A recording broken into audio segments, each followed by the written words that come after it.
So Seraphine tells you that cleric magic and druid magic are very different. But she does know that druids can raise people from the dead. By the way, am I here for this conversation? Am I nearby? Can I hear? You are in this tiny ass room. There's no way Okay. where this conversation is being hid from you. If she was just telling us, can Ziara interrupt and say that she saw her dad do it one time? That's the only reason she knows. I want that to be a thing. Very Please. well. Go ahead. I've seen it done. My daddy did it. She kind of points at Ziara and like, yeah, okay. Druids can res people from the dead, but it's usually got more limitations on it, and they can't do it quite as many different ways as I can. Or clerics, in general. Yeah, your dad's also a druid? I think so. Huh. I think so. No, it's a bit blurry, but no, she knows her parents are druids. Also, where's my dumb wife in this whole thing too? Oh, She, I just knew I was next to forgetting me. someone. I was forgetting two people.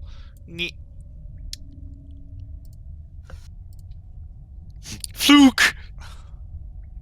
Wait, where Look at the good boy. NPCs? Oh, there she is.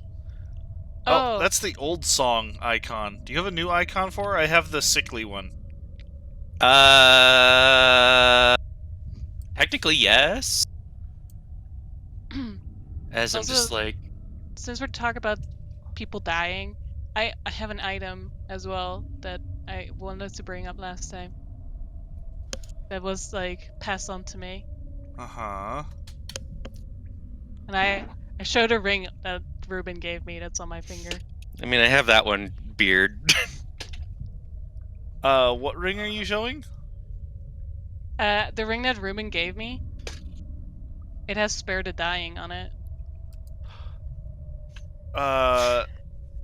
Spare the Dying is the level 1 spell that extends someone's death lifetime by 10 days every time it's cast. Is it? Yep. I thought Spare the Dying was the one I thought Spare the Dying... Oh, wait, no, that's the cantrip. Never mind. Says, you touch a living creature that has 0 hit points, the creature becomes stable. The spell has no effect on undead or constructs. Yeah, so like, if you're dying, it stops you from dying. But if you're already dead, it doesn't do anything. Gentle Repose is the spell I'm thinking of. It's a level 2. Yeah. Well, if you're dying, I'll be there. Yeah, I am. She understands that. The other thing that she's talking about is like, sometimes you can't stop people from dying. What? What? What? I mean, I respect her, like, wishes, their opinion. Also, real quick, have you seen the material component for Gentle Repose? No, I haven't. Hold on. Oh my god, it's fucked up. So you need salt and copper on the corpse's eyes, and they must remain for the duration. Oh, yeah. Yes, I have seen that material component. So it's like, you still have to be pretty mindful of the corpse you're you gotta gonna bring back. You sprinkle some salt on that. My eye. Sprinkle some salt on that corpse, and then you gotta keep coins on their eyes. Suddenly. Oh, I thought the salt went into the eyes as well. No, you just need a pinch of salt. Period. And then, because, jerky, and then you need a coin on each of their eyes, and the coins have to stay on their eyes. Forever? Until they get resurrected. Oh, okay, I thought that they would for have the next to stay 10 days, and then you have to recast it. Oh. Anyway, suddenly just thinking, Savra's like, we might, if it wasn't already in the requisition order, maybe order some salt. Do you have anyone that can cast that spell aside from her? I don't know, but if she's the only one who can. She's going to be coming with us.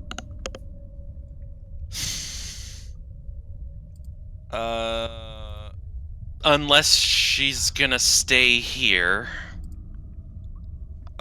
Seraphine says, I mean, we could go with you if you want.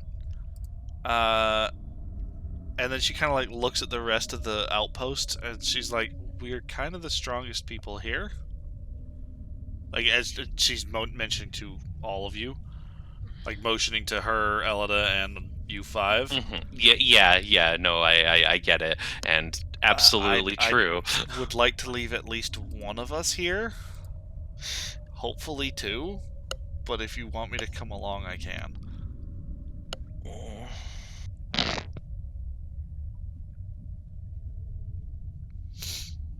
So...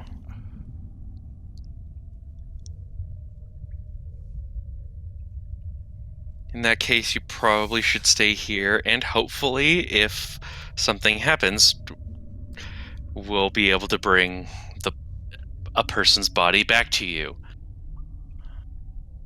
In one piece. Okie dokie. Fresh. Fresh corpse. God, this is fucked up to talk about.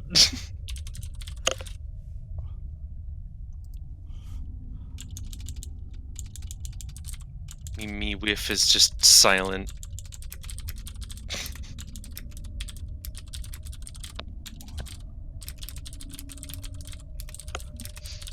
Neeps doesn't know shit about resurrection.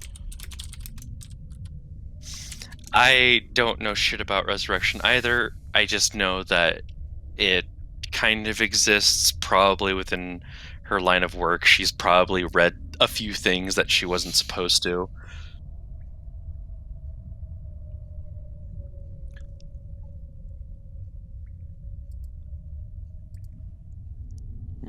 Oh, Kowi Absawi.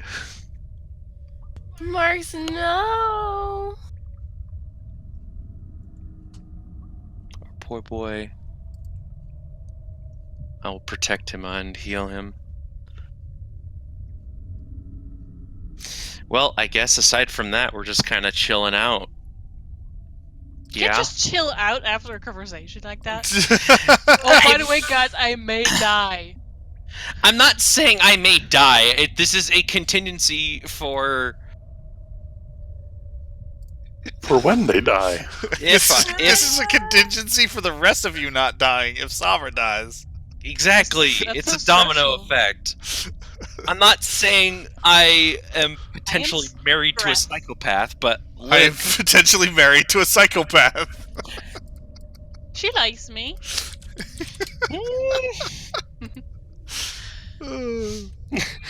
if Ziara actually said that, I don't know if Savra could just like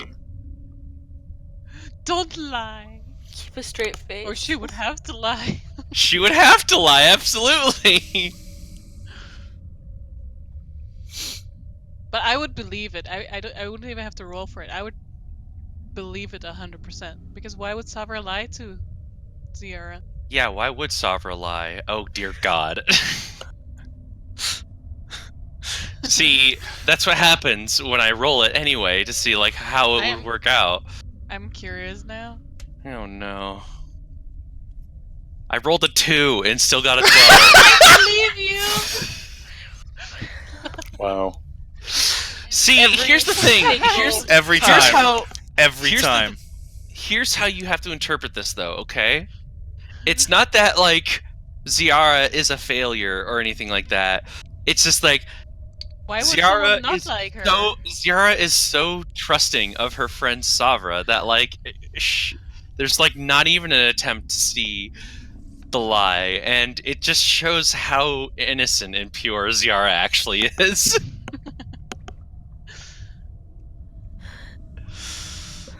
I hope this means I got my my shitty fail roll out of the way for the rest of the...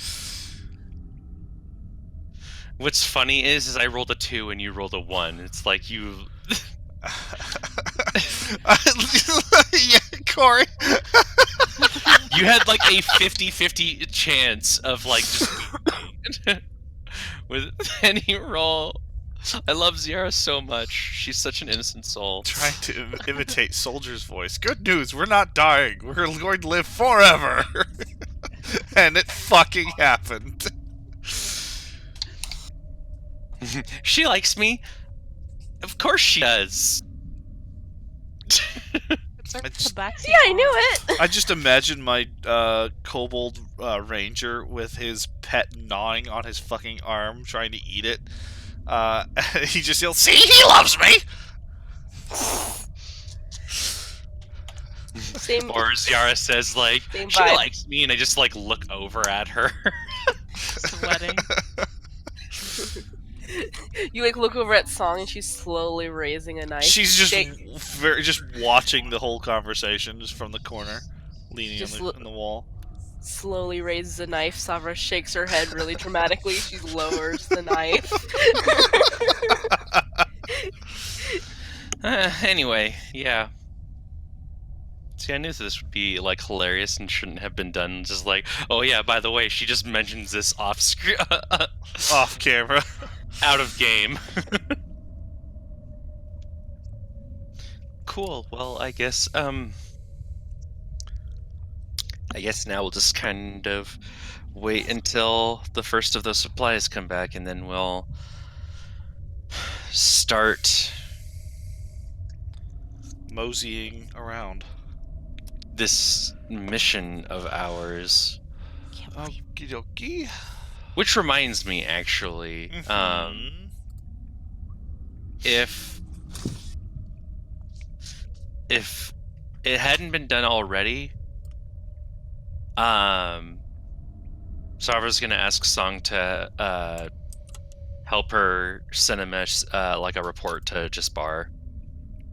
Okie dokie. Like basically just being like, hey, outpost is being established. We're getting started on a solution. Hi, Dad. Just Af- checking in.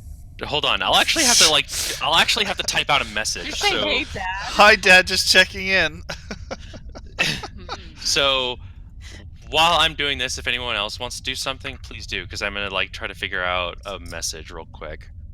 Goddamn 25 word limit. Meeps is just hanging out and like tickling Fluke's belly and playing with. Aww. Question by the way, like since Yeah. we read the books, I don't think I added the dexterity thingy from reading the book yet, right? Did I? I believe your dex was at how much? I don't think because it's with what it looks like right now. I don't think it was added at all, because it was. Pretty sure you've been at 18 for the whole game, so I don't think you've would added change it. So it would change to 20, right? Mm-hmm. What did I do with my business cards? Yay! I have a 5.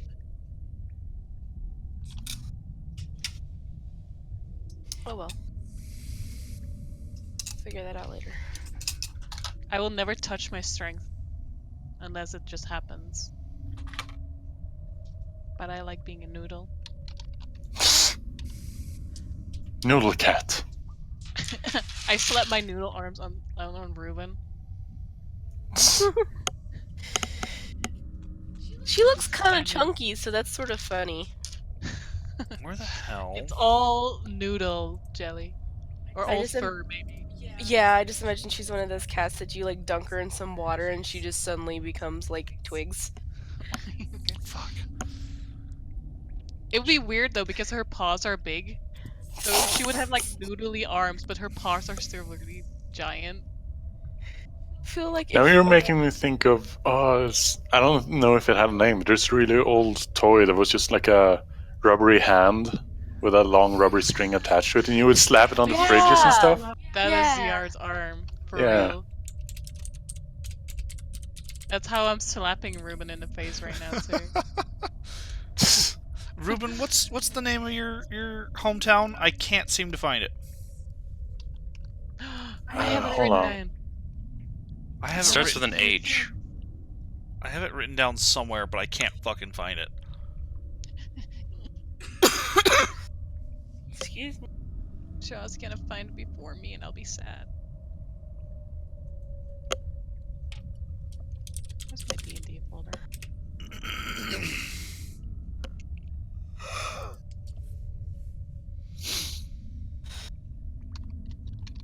Horval. Horval? Horval, thank you. Horval, thank you. There Had we you go. written it down, Shaw? It's in the D&D journal somewhere, but I don't know It's which somewhere entry. in my notes as well, but I couldn't find it.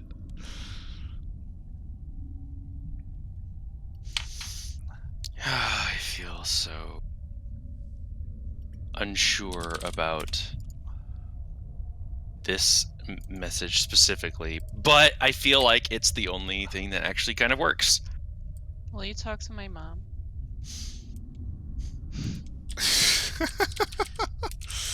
I mean, I could. It might freak her out to have a complete stranger's voice come into her head. In my head, you know, like the text, like when you send a text message and you shorten it as much as possible so you get this weird speak. That would be ZR trying to message, if she could, trying to message Davra. Like the cool kid speech. Oh wait, you text. mean Davra, not your No, actual Davra. mom. I don't know how you would. Well, I think you could, but I don't think that would be. It's possible. It's possible. It's like, it's just- Mom, I'm coming for you. It's just that's the message she sends just bar beard. I know. Oh, 21 sorry. words. Sorry.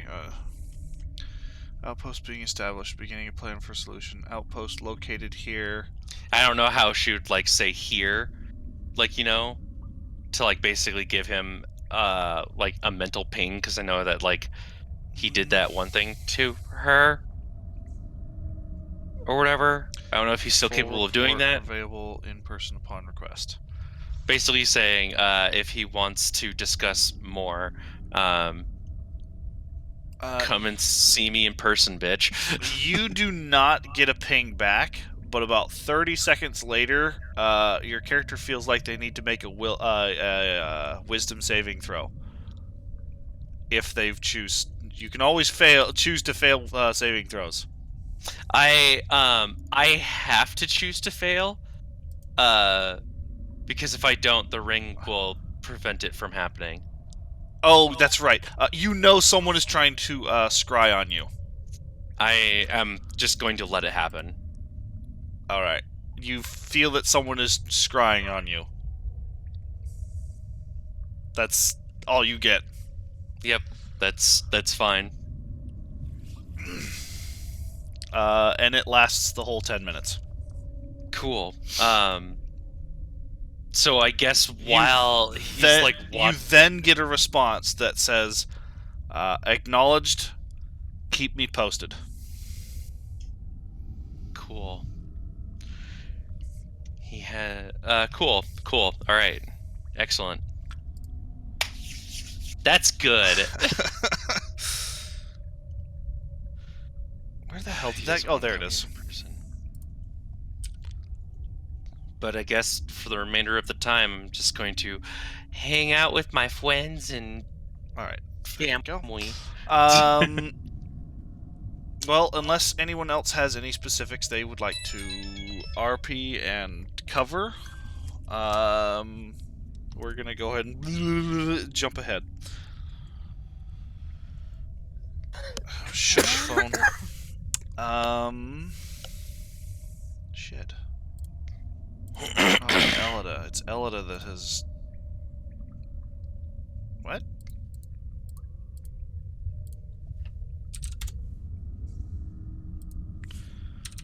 Okay, that's weird. Whatever. 2 days goes by, with no action or anything out of the ordinary. no one really gets restless. Everyone, you see that the Lords of the Alliance kind of have a training regimen where they spend a few hours of the day like exercising. Mm-hmm. Seem to be trying to keep themselves from getting cabin fever. You feel like they are used to this kind of thing. Same with Elida and Seraphine. They seem to have a very set routine, as if to keep their mind occupied, not on the fact that they can't fucking do anything. Mm-hmm. And about 2 days later, you get a group of dwarves. There's about 4 of them, heavily armed and armored. And they are carrying about 4 or 5. Actually, no. They are not carrying any bags. They arrive at the outpost, and Seraphine deals with them. Seraphine, can I greet them? I just want to greet. Oh, jeez. They do come into the cave, and Seraphine and Elida kind of like greet them at the door. But they're kind of like talking at the door right now. So yes, you can. I'm just like do like really cool, stroke the beard a little bit, thank them, and then I walk away again. Do you like my beard? Roll a charisma check for me. She's got advantage on it. I have advantage. Dwarves. Yep. Just click charisma. Let it be good. There it is. Whoa. Oh, jeez. Of course. The guy In that's this one situation. the guy that's talking to the Seraphine and Elida is completely ignoring you. He is talking with Seraphine and Elida. But the 3 dudes who are standing at attention behind him, all 3 of them kind of like watch you saunter over and like greet them, but also like flaunt your beard. The one furthest from you, you see visibly sweating as a blush comes to his face. And the other 2 are just kind of slack-jawed, and the one closest to you like slightly turns and like elbows his closest friend in the side and like kind of slightly points at him, just like, "What the fuck?"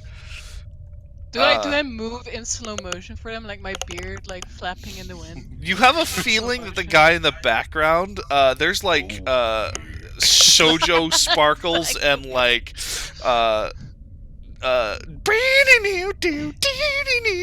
kind of music going on for him. Yeah.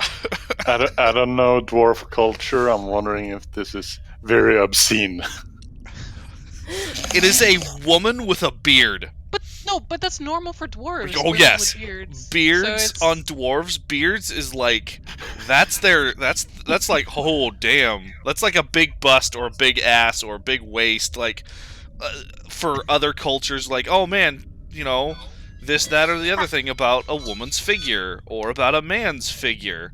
Whereas with dwarves, if you've got a beard, damn. And if a woman's got a beard and it's fucking bigger than a dude's, holy shit. Also, these guys are realizing that they're fucking furries. The guy in the background is realizing he's a fucking furry. The other 2 are just like, holy fuck, she's really hot, what the fuck? I don't know how to feel about this. And then you just saunter away. You notice that the guy in the background is always looking over his shoulder, just like, wait, is she still over there? Holy fuck, what's going on? Slightly horrified expression on his face, but also just kind of like incredulous. After their conversation with Elida, the Good one news dwarf... for Nat 20, by the way. Yes. Very good. Yes. The dwarf pulls a handkerchief out of his pocket, walks over... Here, I'm just going to go ahead and copy and paste. He walks over here and throws the handkerchief on the ground and starts unfolding the handkerchief. And it just keeps getting unfolded and unfolded. A duel, I say. And folded.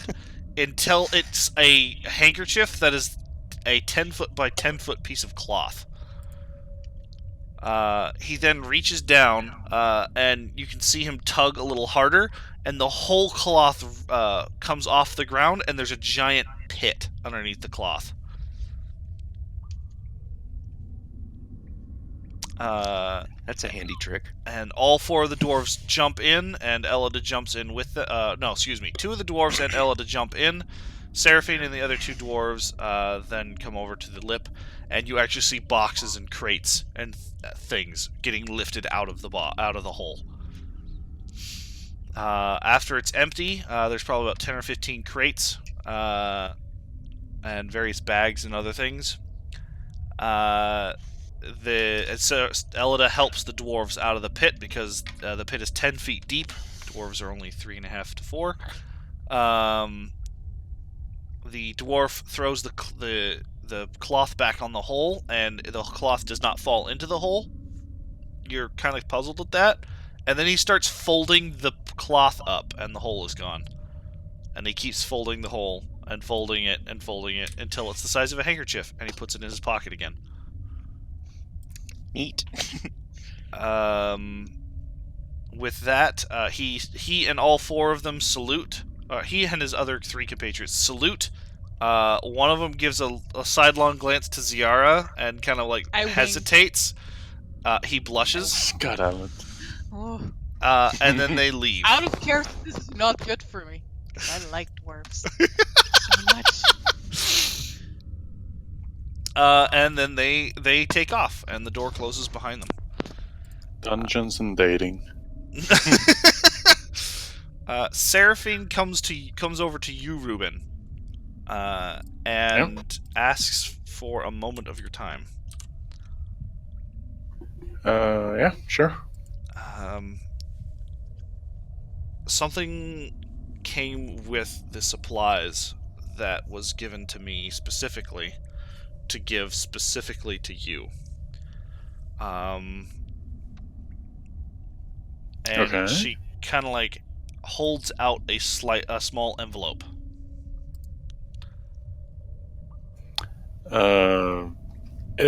Take it and examine it if it says. It just If says there's a on the symbol or front. anything. On the front, it says Ruben, and kind of like pretty good handwriting. And on the back, it is sealed with the seal of the family that the mayor belongs to from Harkin, or from Horval. Okay. I thank Seraphine and I open up the letter, the envelope. The letter is penned by him, and it says, I hear you're doing great things, and I hope the best for you and your ilk, you and your companions. Kind. We are recovering quite well. But I figured this is better in your hands than on a shelf as a display piece.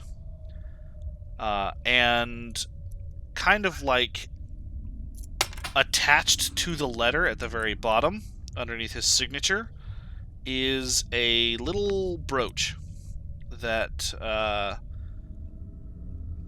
has...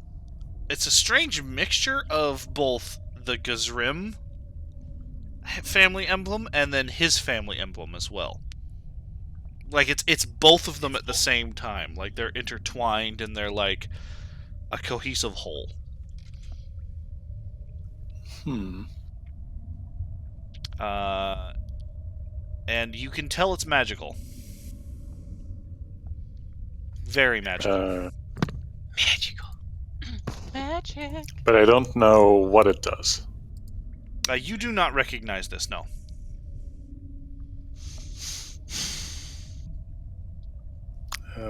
I guess I would go and ask Savra if she recognizes it. Savra, you do not recognize it. But go ahead and give me an Arcana roll. Man. Okay. Bada bing, bada boom! You can tell that it needs to be attuned to. That's a... Yeah, I couldn't really tell you. It's not cursed, if that's something you're worried about. I wasn't, but that's good. I wasn't until now.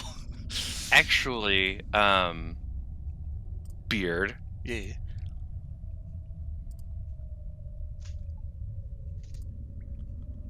is Song still an artificer? Technically. Technically. Technically. Couldn't she technically identify it? She could try. Everything can always be tried, Susie. Depends on how many times it can be. I don't know how, like, if she's actually made, like, sort of replacements for what she lost or whatever. In the time in your library and traveling here, she has made rudimentary replacements. She has a functional hand, and she has something in her head that makes it look like she has an eye. Perhaps an eye patch.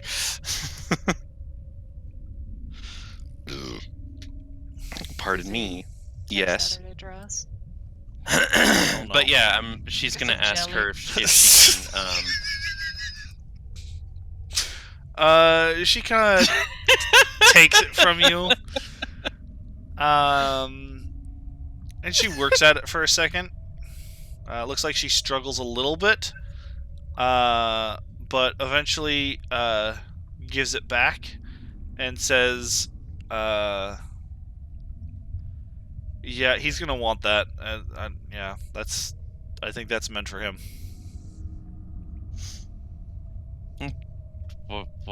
What does it do? You can heal people. Well, there you go, Ruben. Okay. Yeah, that seems fitting. Thanks for the help. She kind of just You're gives you a. She doesn't change her facial expression at all, but just kind of gives you a thumbs up. I'll take it. Zara leans to Song and just is like, "Thank you." She gives you a very slight smile. Like besties, shining get dagger. I love that face. Mm-hmm. It's so menacing.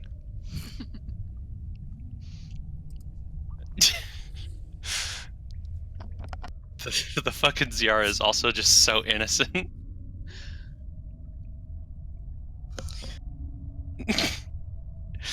Sheen. Piper.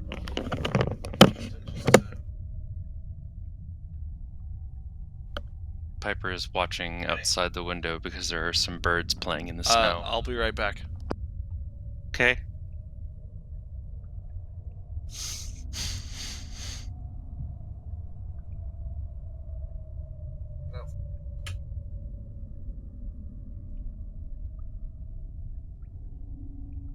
I'm determined to get Savra above 100 hit points by the end of leveling up. Wait, what did you say? I said I'm determined to get Savra to have over 100 hit points after all leveling up. Like till max level, you mean? Yeah. I wonder if I'll get there.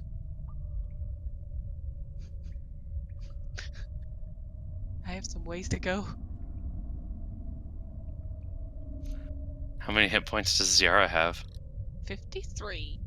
Nice! You're almost there. What does A little Summer more than have? halfway. 68.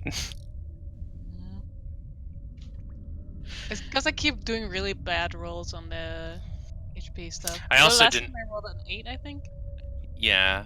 Like last time I got the max because I used my inspiration point for it. Yeah. And like the first few levels I didn't roll it. I just gave her like the average. So that also explains why I probably have a little bit more than I would normally if I was completely just rolling. Because I have a feeling it's eventually just going to be like 1 hit point, 1 hit point, 1 hit point. I posted about my nat 20, and I like this person's reaction.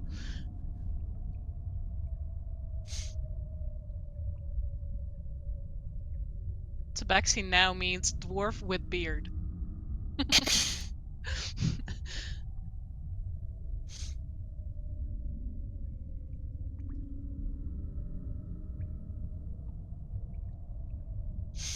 I just love it. The dwarves are fucking furry.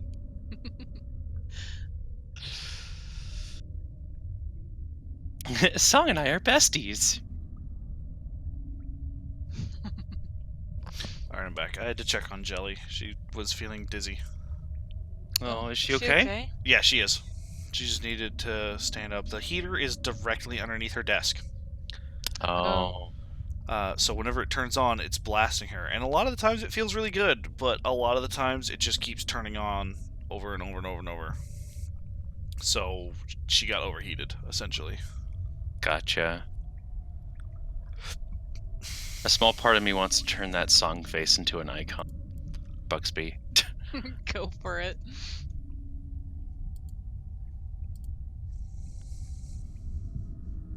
I'm not good at coloring, no.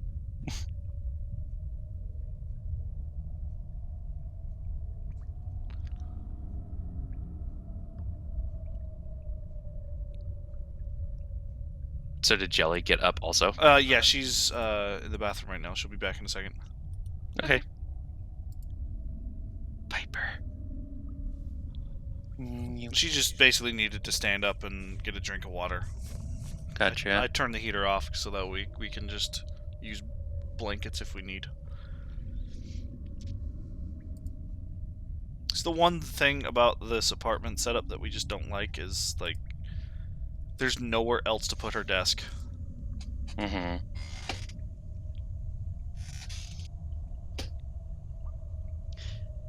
I want to draw my character idea.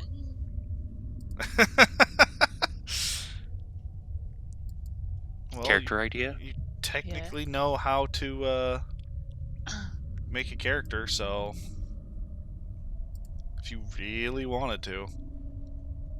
I'm not gonna force you, but that's your own call.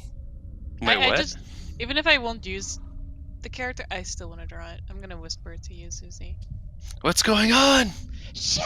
Wait. Alright, so far I got 6 players. I'm running a one-shot for someone this week and next, Susie. Oh, cool.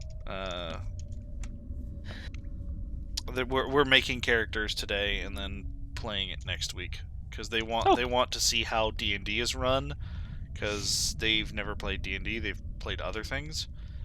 And they want to know how it's played and how to properly, like, get people to go along with a campaign without actually telling them, like, without actually railroading them. Mm-hmm.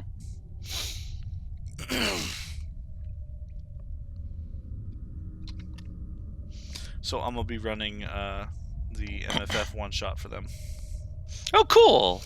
Ooh, that'll be fun for them. Mm-hmm. They get to fucking die. Yep, and they get to meet Jaspar. They sure do.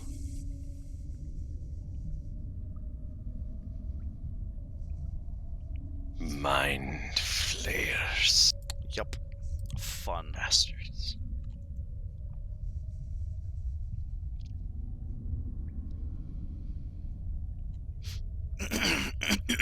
Alright, you ready, hun? Yeah. Okay, is everyone back? Yes. Okay. So where did we leave off? Oh, yes. Ruben got his package, and Song told him that it heals people.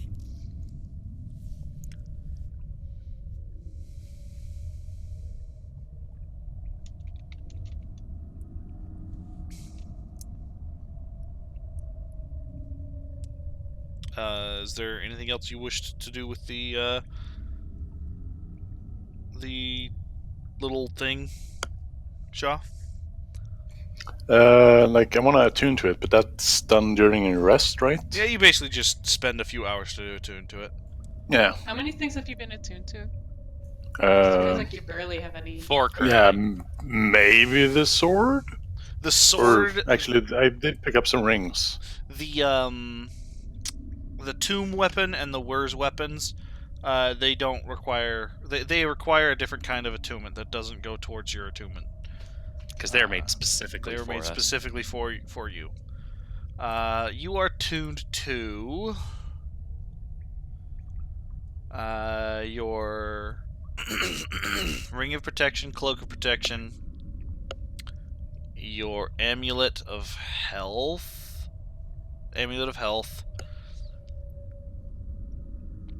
Goggles of Night are non-attunement required. And there's a limit to how many things you can be attuned to.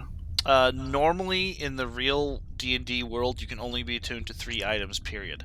That's dumb. So I have it listed as you can attune to however many items your proficiency bonus is. So right now your limit is 4. And you, I think, Okay. are attuned to 3 items. Green Flame Mace does not require attunement. What did you say the exceptions were? The items that we got from the rolls, or A lot of the items you get from the rolls do not require attunement, like the very first ones you got. Okay, I was but gonna a say, lot of the new ones do. Okay, never mind. Because I wanted to ask about the staff I got. That does require attunement. Yeah. You have something in here named that's just called bracelet. Oh, I'm not sure what that hold is.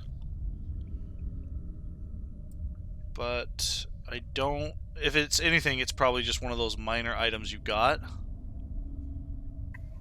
I think so. Probably just like worth a bit of gold. Oh or yeah, it was something. probably something Gold? worth money or yeah. It could just be treasure loot. Like I have some bracelets. I have some gold bracelets. All right. Then yes, you are only attuned to 3 items out of your maximum of 4. You got your amulet, your ring, and your cloak. I searched through my D&D journal for bracelet, and it's when the big room with statues and a fountain. Ruben notices something shining in the fountain and reaches in to grab a bracelet. So it was before we got almost drowned. That was with Globagool. Yes. Okay, yeah. That's just a fancy bracelet worth money. Yeah. Oops. Perfect. So yeah, you spend some time attuning to that, and this is what you get. Where are you in Discord? You are way down there. Paste.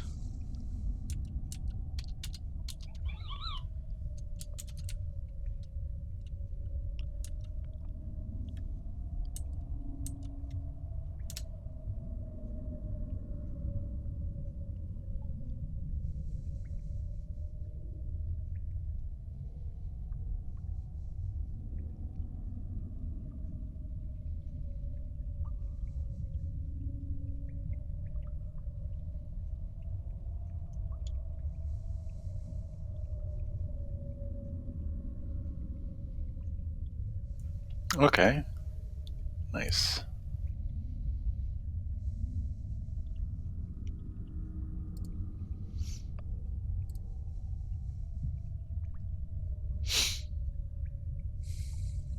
I'll be equipping that. Okay. It's kind of like a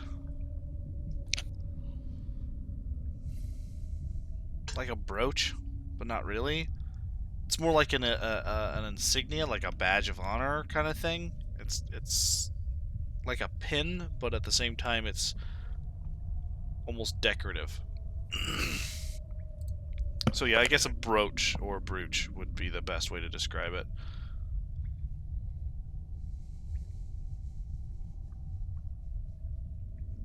Putting it in my inventory as golden emblem. Anyone have anything else they wish to discuss? Oh wait, Seraphine, Ziara. Seraphine hands you a bag and says there are 6 castings worth in this bag. Don't lose it. I'm keeping 2 for myself because I was only down to 1. Wait. Where is my plant food? On your person somewhere. No, I requested plant food. She kind of like blinks at you. It's forgotten.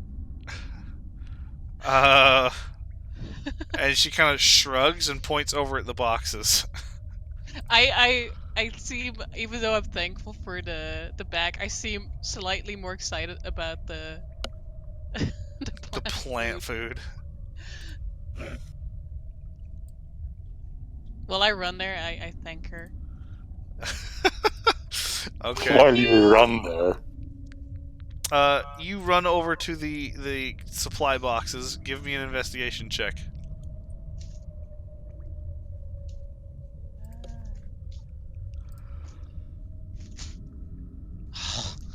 What? It takes you about 15 minutes, but eventually you find a single bag of fertilizer. Yay! I open it and give a little bit to my little plant buddy. Alright, you give a little bit to your plant buddy. He dances a little bit. I like it.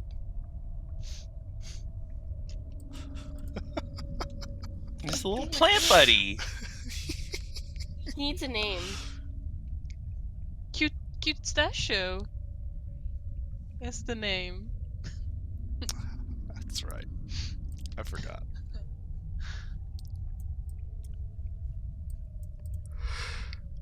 This name was not approved by some. I glare at Ruben. Alright, what else would you like to do in the interim? Now that you have your supplies and everything. Is Susie here? I'm here. Oh, okay. You just hadn't said anything in a minute for a second. I got a little worried that we continued without you. Nope, I am here.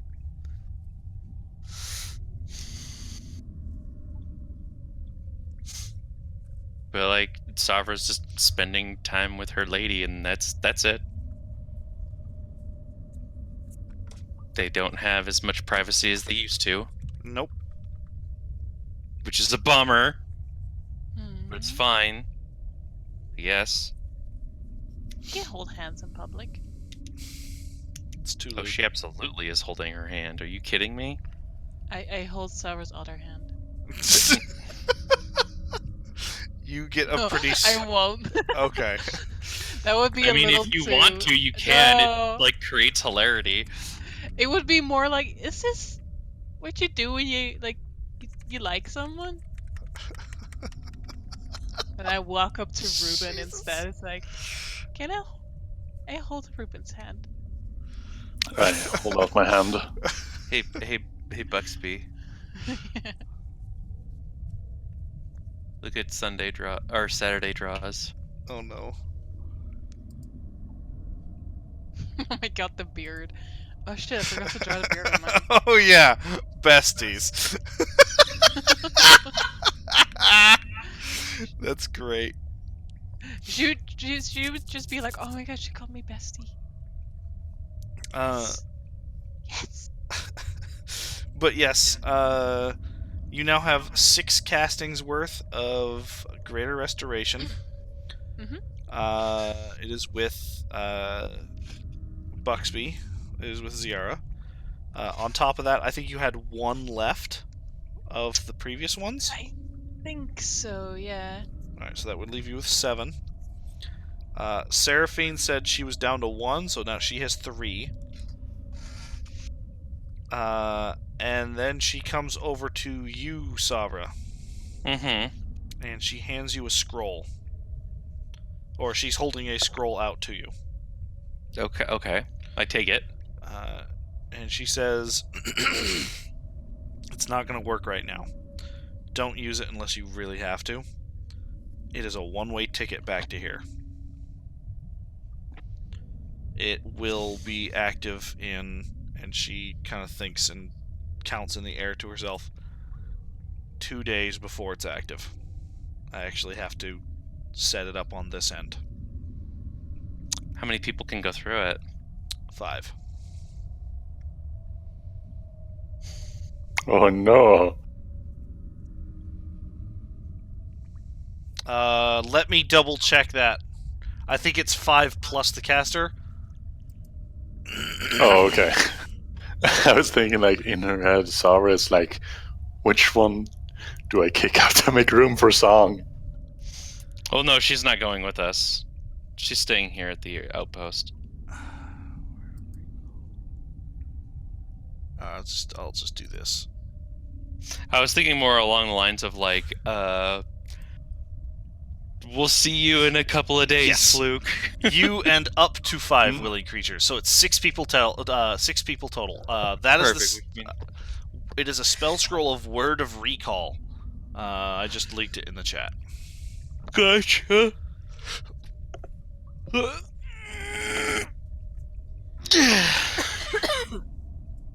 Excuse me. Cool, it means we don't have to leave Fluke behind when we teleport away. And she says, "It's 'Cause not. we can just come back. It's not going to work because I have to dedicate it. I have to make a small shrine, and that takes days of sanctifying and setting it up. So it won't work for at least 2 days, maybe 3. Okay, well, but make sure that we don't have to use This is a trump card. If you're about to die, I would try and get as many people to come back as possible. Or if you just need to get the fuck out. Don't use it unless you have to. I don't intend to. We gotta I have. would rather not need it at all. We gotta have but thank you. contingencies, especially with what we're dealing with. Mm-hmm. All right. With that, she tells you that the outpost is suitably stocked, and that the dwarves say that the supply line is fairly secure, and with another run or 2, it should be completely secure. Who knows? In a couple decades, this might actually be a permanent place. But for the time being, they're in no danger of being alone and being cut off from supplies. Their location is known, so people can check in regularly via scrying and via other things. So all in all, they're in a good spot. And it's essentially time to pack up and continue on your fetch quest. And Seraphine is asking who's going, if anyone, from the outpost. I think everyone. Well, I don't know. I'm assuming your wife is staying. Yes, she's staying. She's not going. No objections. I won't hear it. Fluke is coming, of course. Of course. And she basically looks at you and says, out of not your group, is anyone coming with you?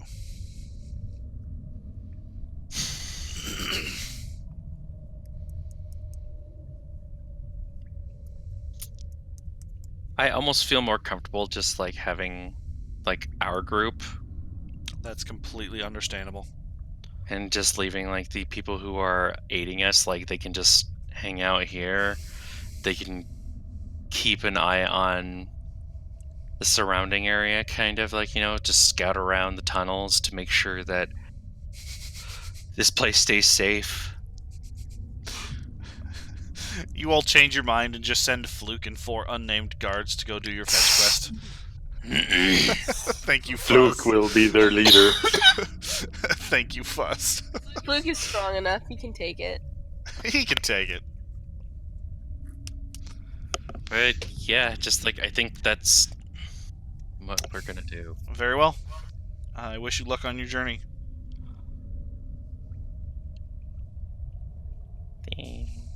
And as you are packing up to go, Song gives you a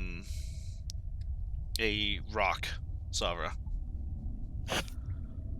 Rock. Wow. It is magical. I know. And she says, I can only give you one, but at least use it to tell me you're okay. I will. And she hugs you pretty tight. I hug her back and give her a smooch. She reciprocates. Yay. Me wave. And she kind of like holds the sides of your face and smiles as she looks at you and just says, stay safe. I'm gonna do my best. Okay. And unless anyone has anything else to do, While we're on the way, there's some stuff I want to test. while you're on the way. While we're traveling. Okay. Jinx. Hi, Jinx. Bugsby show Jinx the draw. Which one? The Oh. the besties. What are you going to experiment with on the route? I want to try some things with Fluke since I changed him. Okay. Well, unless anyone has anything else, you are now officially traveling once more. Hooray! It's, Okay, so like, what's the first thing that we're doing?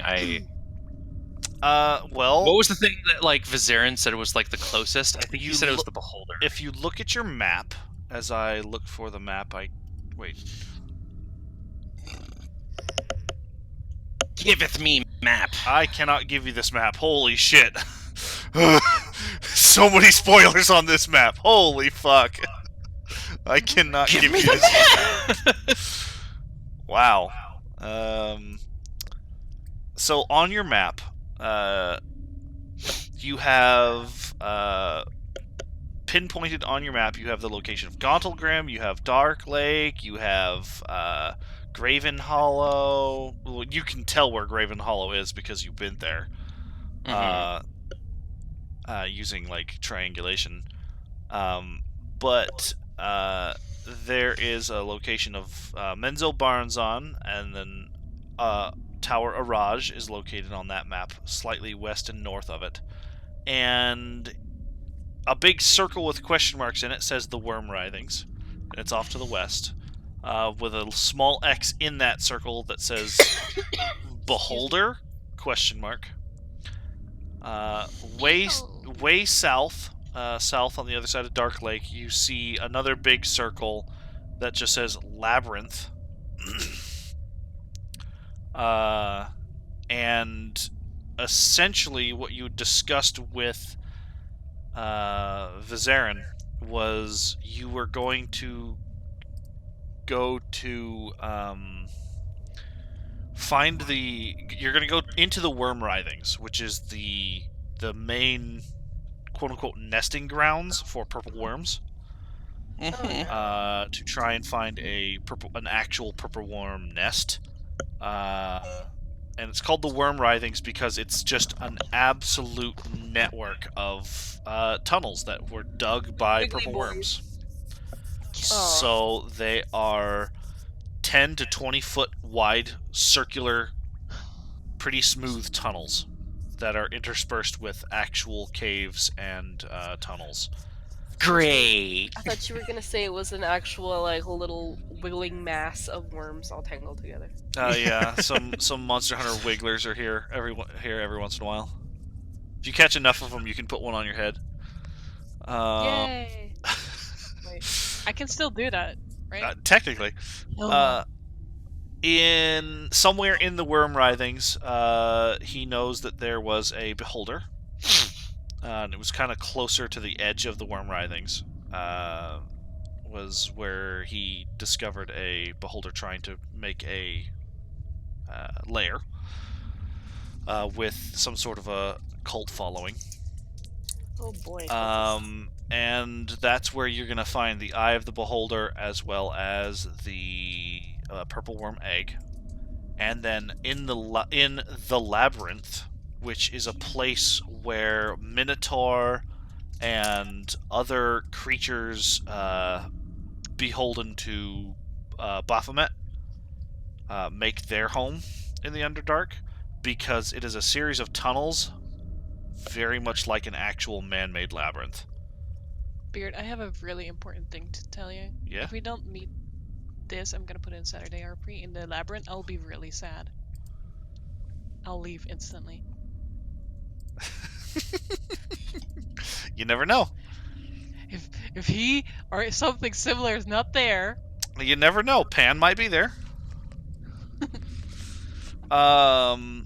And somewhere in the labyrinth is various demons that are beholden to Baphomet, and those include Garistros and all those other demons that you need blood of. You need the Timasks that sprout from their feet, as well as somewhere in there is a place called the Gallery of Angels, and that's all he knows about it.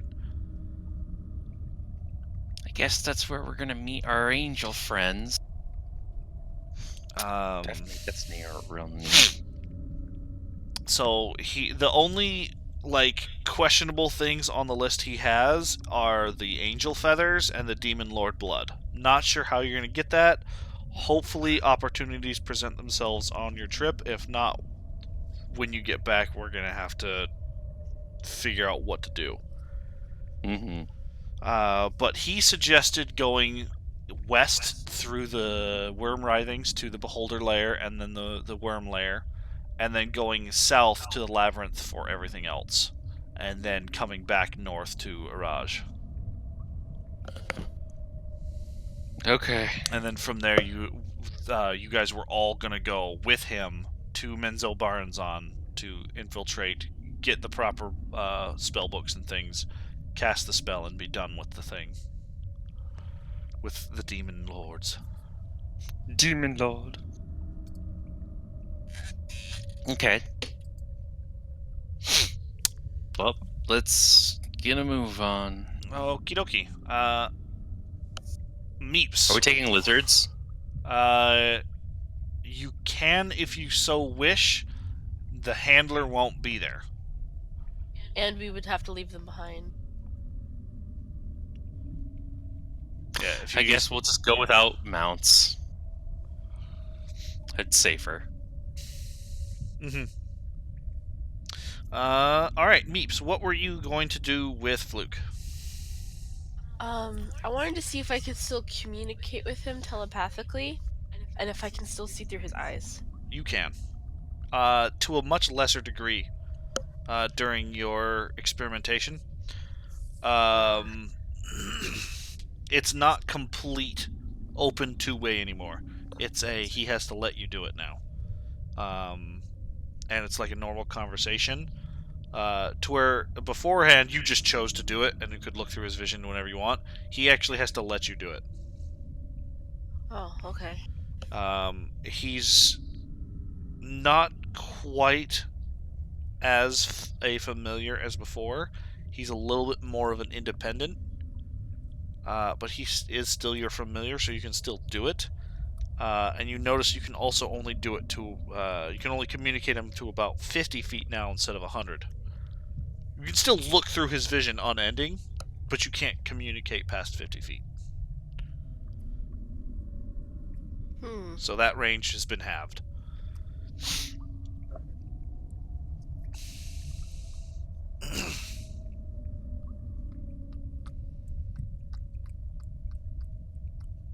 Okay. Go ahead and give me everyone. Go ahead and give me a survival and a stealth check, as we are once more on the road again in the tunnels of the Underdark.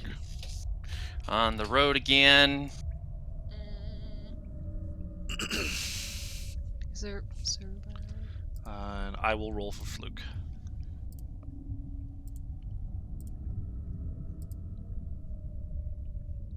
I will do. God damn, Fluke.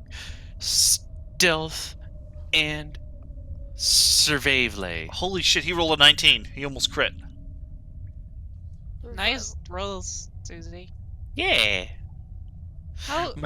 My dexterity has a +1 finally. God.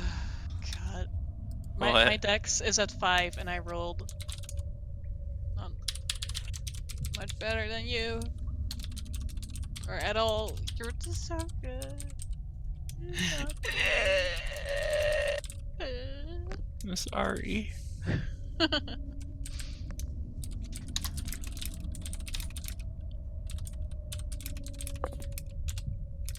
Guess everyone will survive but me.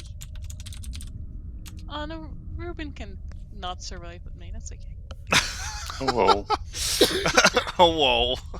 I go through all this trouble of like trying to protect you guys from my own psychotic already wife, and then someone died. else just dies to something else. Be like, God damn it! One day out from the cave, someone just fucking eats it, and you have to come all the way back to get them resurrected. They died. How? Listen. We were so focused on not having Savra die that we all died. I come back with a finger of each of yours. I just now saw what something else Fuzz said, which is, if anyone touches my wifey, your friends get the knifey. It's still not fair. That is technically the warning that she gave them. Yeah, it's true. Please, no hurt. Alright, well, your stealth and survivor rolls are a thing.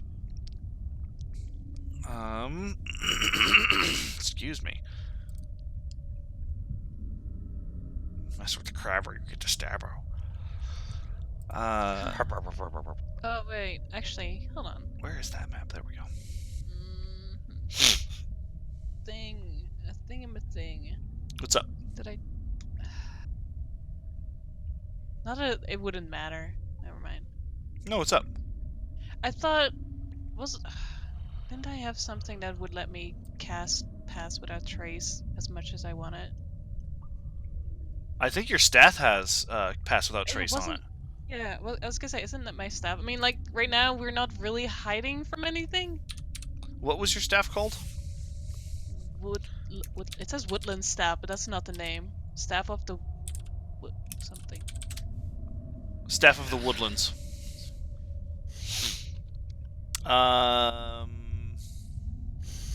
Animal Friendship, Awaken, Bark Skin, Locate animals or you can also plants, use Speak an with animals. action to cast without using any charges. Oh, cool, It's under it. Yeah, you can cast it at will. That's pretty cool. Yeah. So, I mean, I could do that. I mean, like, there's no real point, but... It lasts up to an hour. Yay. I mean, we're going to a bad place. It's true. Yeah. That's like very useful for us, actually. Yeah, and you it can doesn't cast it hurt. every hour. Yeah, I'll cast it on us. All right. So that makes 19, 20, 36, 31, 42, 24, and 32. So 19 is the lowest, but everyone else is over 30. Except for Buxby's 24. 19, 24, and then over 30. I need it more than anyone else. Okay. No, Mark's did. Oh, Mark's got a 9 for stealth. I see. I thought it was survival. Alright, so you guys feel fairly confident in not getting lost. About 2 days away from Araj, you get to a point where you actually start seeing a lot more purple worm tunnels. Smooth 10-foot wide to 20-foot wide tunnels just bored through the rock. This is the best, and by the And best, I mean the worst. At this point, you start using those tunnels as your actual travel. And it's kind of freaky. It's pitch black. You're used to seeing, you know, glowing mushrooms and glowing lichen here and there, but you can tell that these tunnels that you're walking in are not natural. They're smooth, so the floors are rounded. And they change in size, and every once in a while, one will intersect another. But think of it as if two straws were slightly touching or completely crossing. So sometimes the floor will just be gone, and you'll be like halfway inside another tunnel. But sometimes it'll only be like a 1-foot section, as you can like look down and see that there's another tunnel down there, like the paths just slightly crossed. And it takes some getting used to. It probably takes you about the better part of a day of traveling in these worm writhings for you to get used to this strange method of travel. More than once you travel and the tunnel in front of you suddenly goes completely straight up or completely straight down, and you have to turn around because you can't see the bottom. And go to another intersecting tunnel and continue on your path. It's more grueling in a mental standpoint than a physical, unlike the rest of your journeys down here before, because you're constantly listening and looking around and like trying to feel for tremors and listen for the rumblings of rock, because you are essentially walking through paths already carved by a creature. So you don't know if they're going to be used again. Mm-hmm. You don't know if they're a one-time thing, but it's kind of nerve-wracking. And luckily you guys have enough supplies from the supply run that you don't have to keep track of food. Yay! You essentially have enough. You essentially have like 50 or 60 rations per person. You have an obscene amount of supplies. We are prepared. It feels again like you're going from the surface back into the underground that first time, where it's night and day difference. Like you're going in fully stocked, fully prepared, ready for anything.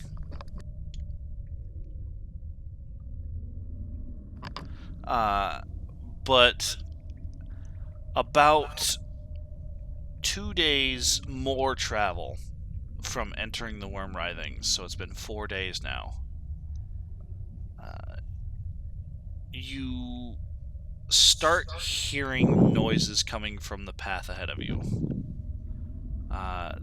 They're getting closer when you walk, but they are not getting closer when you stay there.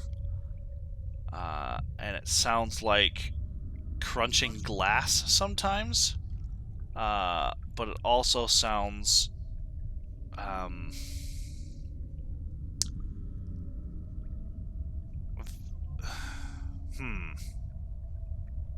mostly sounds like crunching glass, but with weird grunts and chirps that you don't recognize. Does Does anyone else hear that? Because if you do, maybe we should send our perfect spy ahead to see what the hell that is. That sounds like a good idea. I say, looking at Meeps. Huh? Hun, I'm sorry. I spaced out again. are you alright? Yeah, I might go get some more water here in a minute.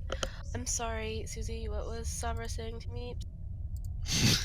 She was saying that we should probably send our perfect little spy ahead to see what this sound is. Oh. You know, Fluke, because he can be invisible. Gonna pick up Fluke and be like, "Hey, buddy, you ready to go scout ahead? Okay. Sure, you're turn invisible and let me know what's going on. All right? Okay. Fluke 2.0. All right, off he goes. You see him turn invisible, and he kind of flutters off. I'm on the wrong page. It's Yeah, you are.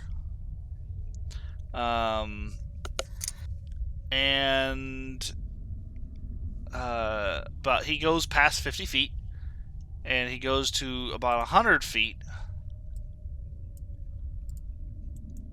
As I do, you guys are. I think that's where you are. You might be off the map slightly. Okay, no, yeah, that's about where it is. So he goes off into the darkness. my baby.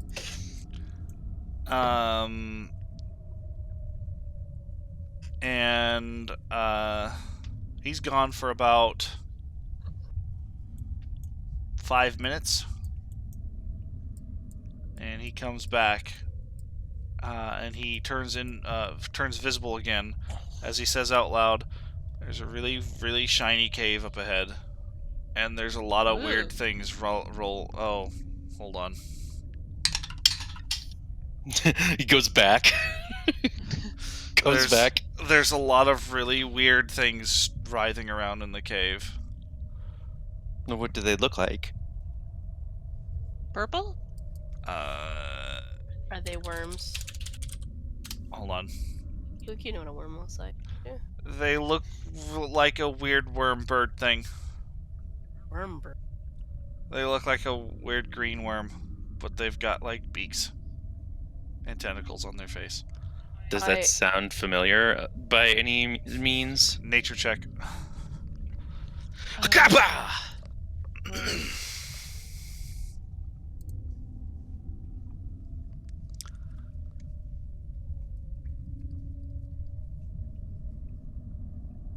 Alright, let me... No, I don't want the stat page, I want the picture. It's probably some fucking like Eldritch Hellspawn. I want fucking lore. I don't want the stat block, I want the lore. Like the squid-faced villagers in Bloodborne. Let's go say hi. I don't know if that's actually what it is, Bugsby. Oh, maybe say hi. Permanently lose intelligence and wisdom.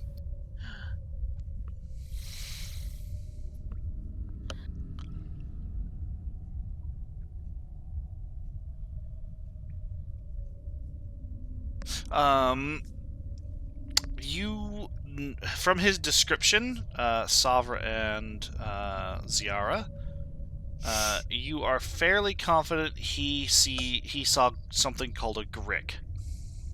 A grick.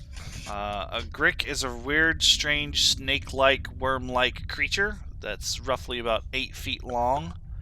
It has a serrated beak and 4 large tentacles that like wrap around its head and cover its beak. It is a subterranean predator that uses the environment to its advantage and lies in wait for prey to come to it.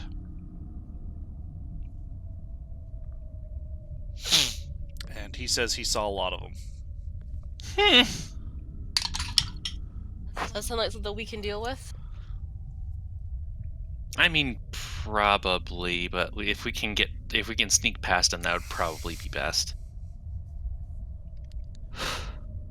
Are they the kind of creature that like are kind of like spiders, where they are alerted by like noise or footsteps, etc., like the vibration? You are not sure. I didn't roll. I know. We're just gonna have to try sneaking past them. Fluke, was there any, like, path around? And you said it was shiny, right? Yeah, the cave they were in was really shiny. I like the sound of that. What kind of shiny? It looked like the walls were made of gems. As ZR runs ahead of us. Guys, I think we should go and check it out. And no, there's no way around. It's just the worm tunnel that we're in. It just seems like this is a weird crevice coming out of the wall. Well, let's just be careful and slip by. We'll just keep going. Whoa! Oh, it was Jinx. Okay.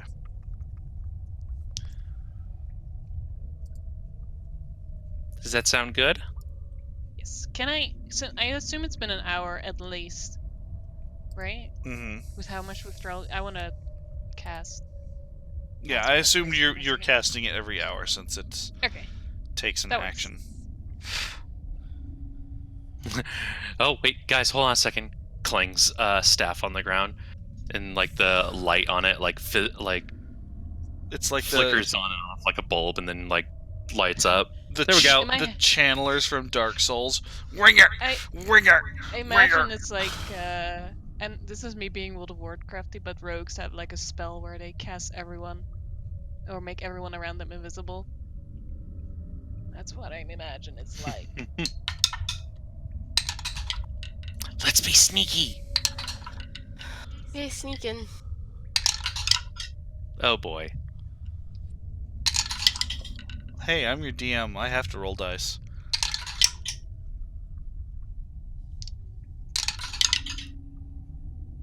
Okay.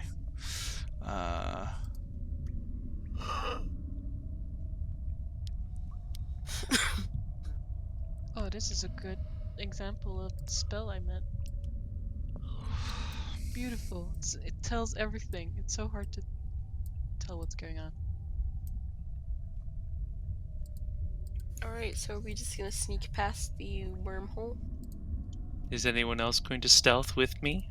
Oh, guess- Stealth? Yeah, I did. Ruben I already will. got it. I'm gonna be sneaky. In my head, I was like, "Oh, I cast the spell. I'm done." Whee!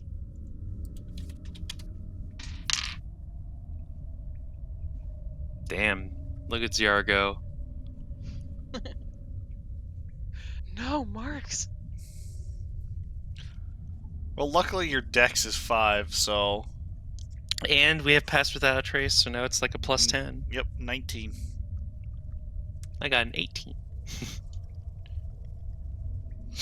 Super quiet. Mm-hmm. You guys, let's see here. 1, 2, 3, 4, 5, 6. Okay. Start. Oops, that's not the right thing. Excuse me. How bright is Dawnbringer?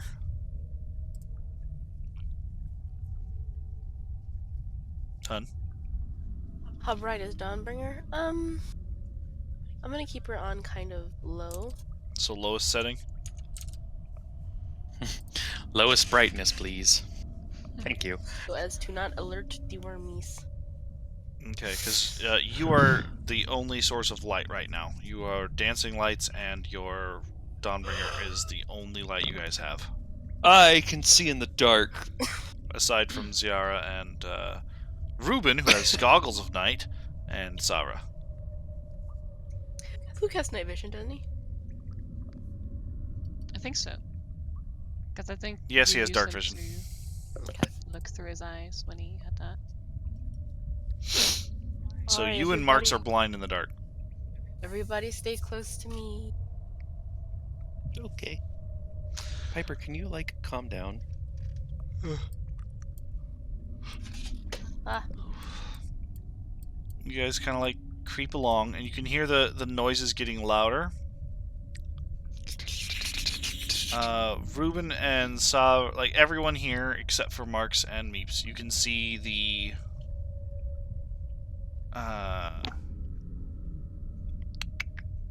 The gems. you can see a fissure in the side of the cave wall, the tunnel wall, as if it had crumbled at some point. Like maybe the worm passing caused some sort of natural formation in the rock to burst open.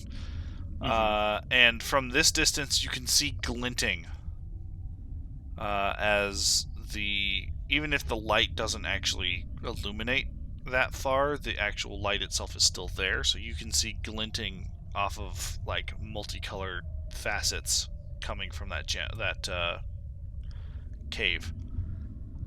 And Dolly. as you get closer, you hear strange screeching and writhing noises. And as you get to this point, you can tell that the cave in there is there's a lot of movement because a lot of shadows are passing between whatever is shiny and reflective on the cave wall and you.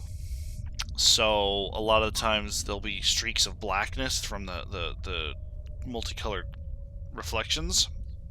But as you are creeping slightly past and you go very quietly and sneak along, you hear a sudden loud screaming, loud like stereotypical pterodactyl or yeah, that basically that. As suddenly spilling from the tunnel, you see multiple worm-like bodies, and I need everyone to roll initiative.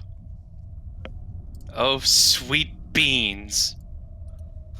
As My initiative finally has a +1 to it. as a ton of these Great. things. Oh, good job, Susie! Oh no! Finally, a +1. You did it! I mean, I could roll again with my inspiration point, but fuck that. Hun, I don't remember how my initiative plus works. You roll your initiative and you add +5. Oh, hold on. Remove Seraphine, remove Elida. There's a second Ziara there? Okay, so that one's there. There's a second Reuben, so remove the old Reuben. Mark's got a 19.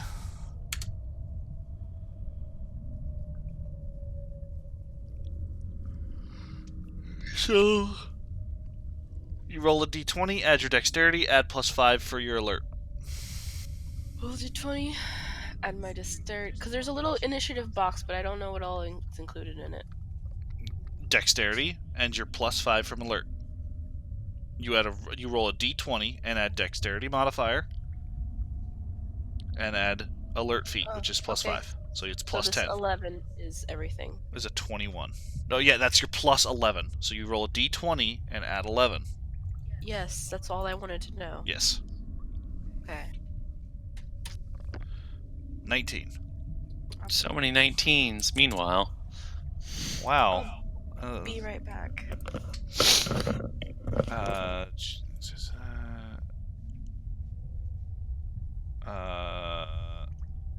At turn bad turn.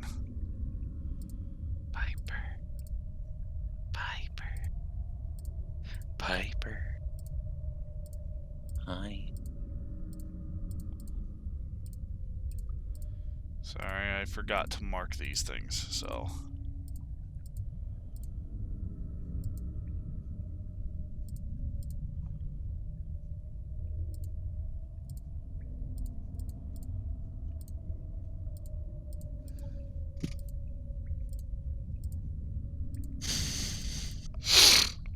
Alright,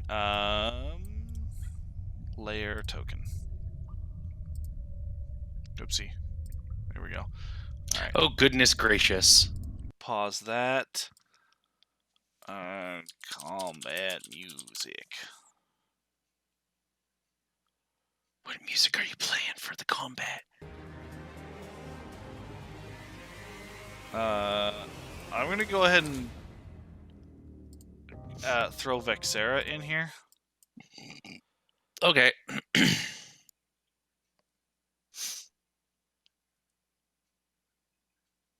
Edit channel.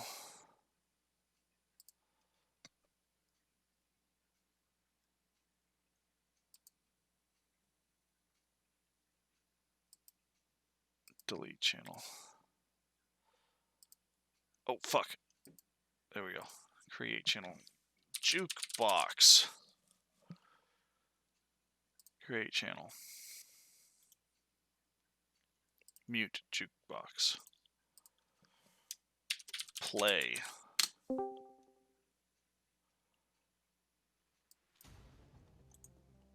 I'm going to go ahead and mute Vixera on my end because I've got desktop audio.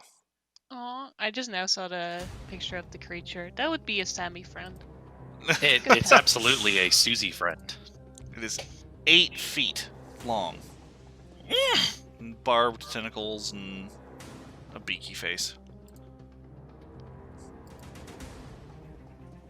Golly, I hope they all natural won their initiative also. That'd be neat. It's not going to be the case. We can hope. Could hope. Yeah, this is the thing that they're fighting. A lot of these things. Susie, the funny thing about hope in Dutch, it means shit or poop. So, I mean, it could go either way. It can go either way. It could go shit or it could go good. One good shit. It's so dumb because in Dutch, hope means hope, but also poop. Like, Ah, yes, the hopeful poops. it also means pile. Hopeful poop pile. Hopeful poop pile.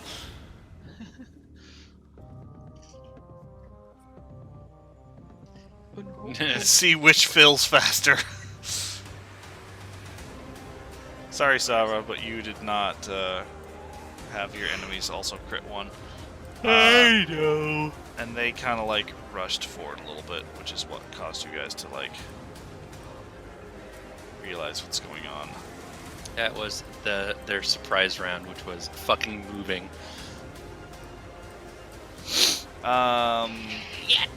Ziara, it's your turn. I want to grab my new beautiful staff and use it to cast Wall of Thorns. Because how high is this cave? Is it 20? This one's about 15 to 20 feet tall, yeah. Okay, then I want to cast the option where it says like Wall of what was it? Thorns. 20-foot diameter and up to 20 feet high, 5 feet thick. Alright, crawl wall of tough, pliable, tangled brush, bristling with needle-sharp thorns. Up to 60 feet long, 10 feet high, 5 foot thick. So you can have it Or- 10 foot high, No, or a circle that has a 20-foot diameter and is up to 20 feet high and 5 feet thick. Yes. So 20-foot diameter, draw a shape. We're going to go with your orange, because orange is what... Alright, 20-foot Orange means druid. diameter. Who knows? Maybe they can't break through it. We can just like Bye. saunter on by. And it's 5 5 feet thick, so that means it's going to be 10-foot diameter in the center.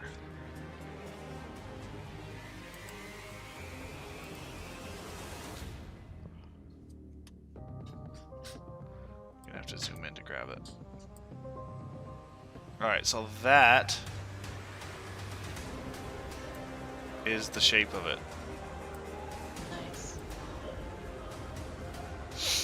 Where is it going? If it can go into the little hallway? So your 20-foot diameter, it's 20-foot in diameter, 20 feet high, 5 foot thick. So yeah, there's a 10-foot circle in the center that doesn't get done. Okay. So you want to put it like right here? Yeah, because I assume it can't go into the tunnel, right? Yeah, you can't can have it sprout inside rock. Yeah, okay, then I'll- Couldn't she just make it into like a regular wall though? The normal wall is only 10 feet high. And that would leave like a 5-foot gap on the ceiling. It says... Oh, yeah.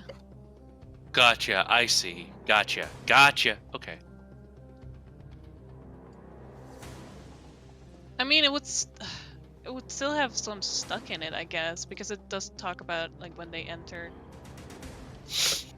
No, yeah, it's when they enter, they take the 78 as well. So you're putting up wall of thorns right there? Yeah. Tough, pliable, tangled brush, bristling with needle sharp thorns. Yeah, a creature can move through the wall, albeit slowly and painfully. I like that.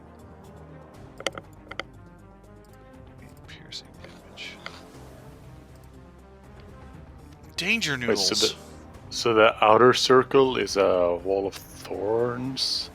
Yeah, so the Okay. inner circle is an empty area, and the here, hold on, let me. Just thump.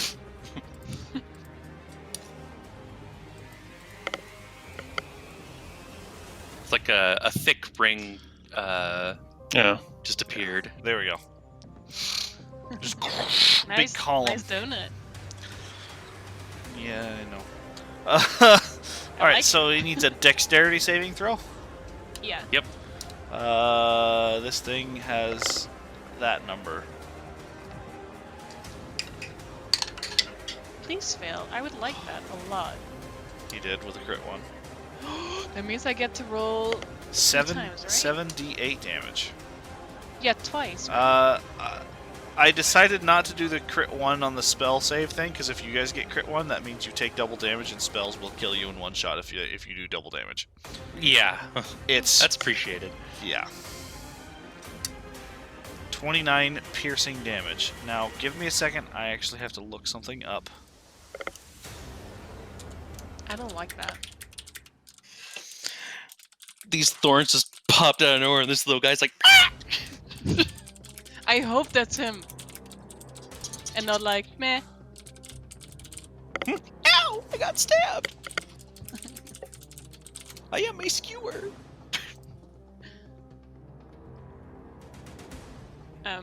There's something about this spell that is probably maybe not very good, though. Huh. The wall blocks line of sight. Yeah, well. Yeah. What can you do? In my head, it's just like, like an auto reflex. So long as they can't, like, Oh, no, it's from a spell, so, okay. so long as they can't, like, burrow or something. 29.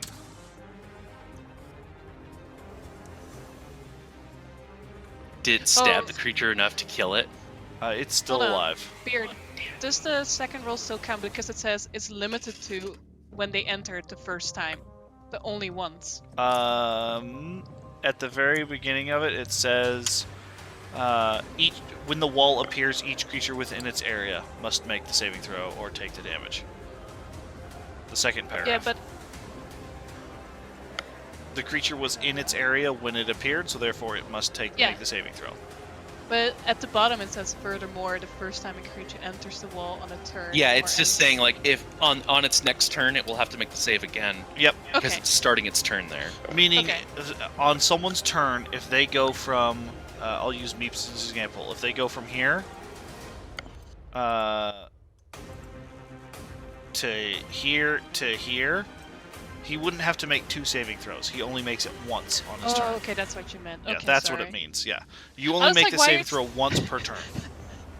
That's why I was a bit confused when you said like you were talking about friendlies going through it and maybe dying, and I'm like, why would a friend go through that? Why? I don't know why a friend would go through that. Okay, now it makes more sense. Maybe your friend likes it. No. Hurt me more. That is your action. Are you doing anything else? Can I slap Shillelagh? Is Shillelagh a bonus? I think I can. I would forgot. assume it's a bonus, considering that you can then attack with it at the same turn. It is a Oh, bonus yeah, it's action. a bonus action. Yeah, I knew I had written it down somewhere, but it was hidden. Then yes, you now have Shillelagh. Shalala. How long does the wall last? That's a good question. It lasts. Up to 10 minutes with concentration. Well, so long as they're stuck behind it, we're good. Let's proceed then. I say, and in the back of my mind, it's like, why is this music still going? There's shinies in that cave. Because you're still technically in combat. Ruben, is your turn. Okay, so do we just want to try to walk away on this? Not bother, or should we? I mean,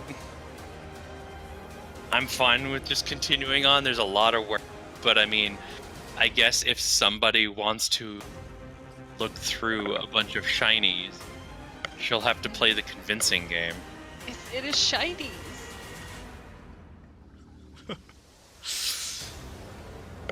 That's all I say to Sarah. But shinies. From where you were, it looked like all of the walls were almost made of gems. Oh, Sarah. My eyes become shinies as I look at you. We have to wait for them. Fine, we could just wait, kill them as they come out, I guess. Don't touch it, Ruben. No, I'll just walk up there and like- stay guard, I guess. If something comes out, I'll poke it. Yeah, pretty much. All right, Putting so in action. If anything gets within 5 feet of me, I'll attack it. very well. Ruben is holding his action. It is Fluke's turn. What did you want Fluke to do? You're very quiet. Yeah, I was eating cereal, sorry. I want Fluke to hang back by me for now. Okay. Do you want him to do anything? One sec.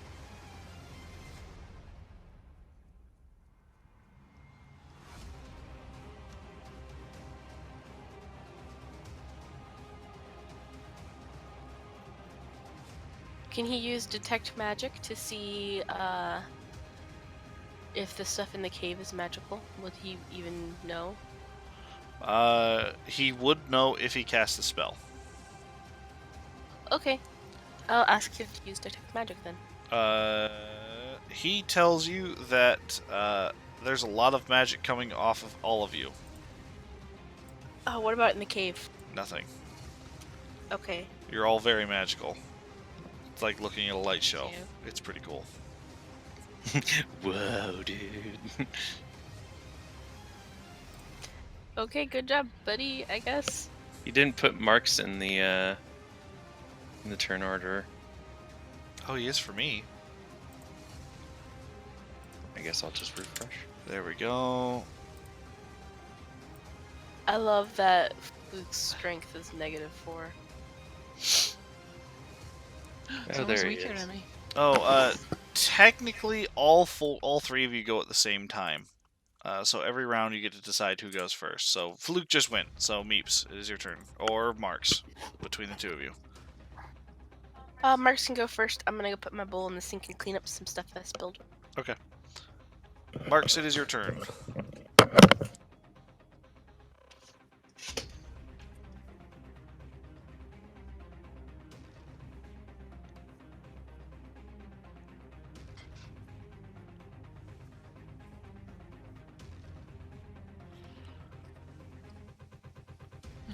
Oh, we never changed your name, Marks. You are no longer Marks the Exiled. You haven't been that in a long time.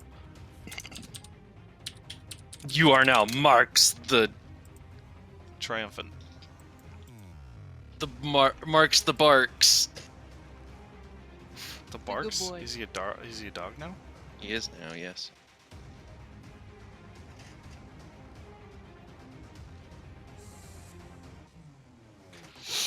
So is that why Zara likes being around Marks so much? Is Marks her calming dog? Aww. And I don't like dogs. Wait, I do, because it's also true. I don't know what I like anymore.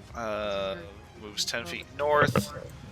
Alright, it's gonna have disadvantage because you can't see him clearly because of the thorns. Sorry. Boy, am I glad that he's in here and we're in there and we're out Boyle! here and he's inside us and we're there.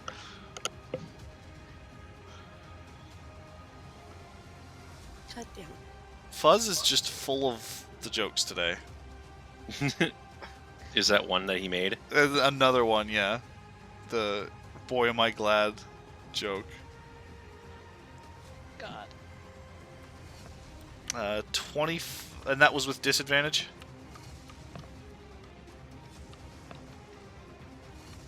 Roll again. Yeah, disadvantage. Because you have a hard time seeing him. Yeah, the thorns are blocking line of sight. Yeah, so he's slightly obscured. Marks threads the needle.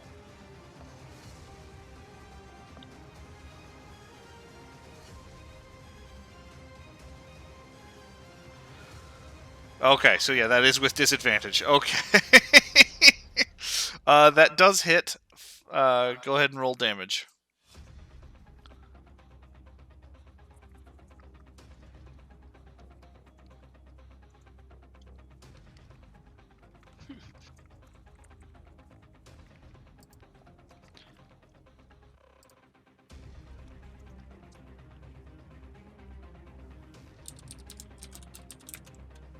I like your gems, by the way, Beard. My random as fuck scribbling? Yeah. I want them anyway.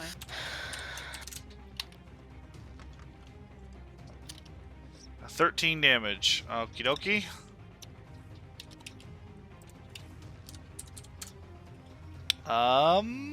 That means it is this group's turn. All the Wiggly boys, please stand up. What? Please stand up team and color? run through the Blue. donut. You actually see them. What is their movement? 500 feet. Awesome. I'm sorry, what? I'm joking. Owie. You actually see them like climbing on the ceiling and on the walls. So there's a lot of them in one space. And they actually start clawing at the thorns. Would that hurt them? They are physically attacking the thorns. They are not entering the thorns. Oh dear. And they seem to be making progress with how many there are. I just slightly panic, like, guys. Just be ready. Okay. Red team then goes. The one in the thorns is all like, this Yeah, hurt. the one in the thorns makes a saving throw again. Hey, got a dirty 20, so takes half damage. So roll your 78. Pew. 15 damage. Oof. It's bleeding pretty heavily. It's like, this hurts. This sucks.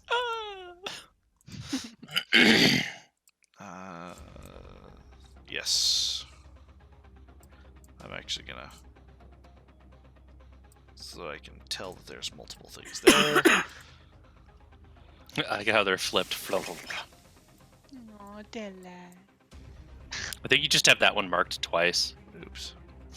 He's supposed to be part of red group, not blue group.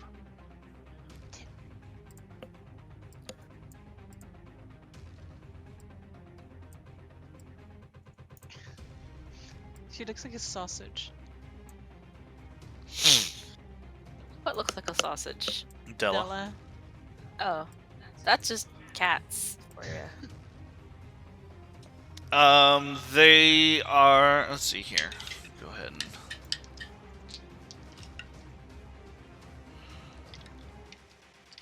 Let's do this.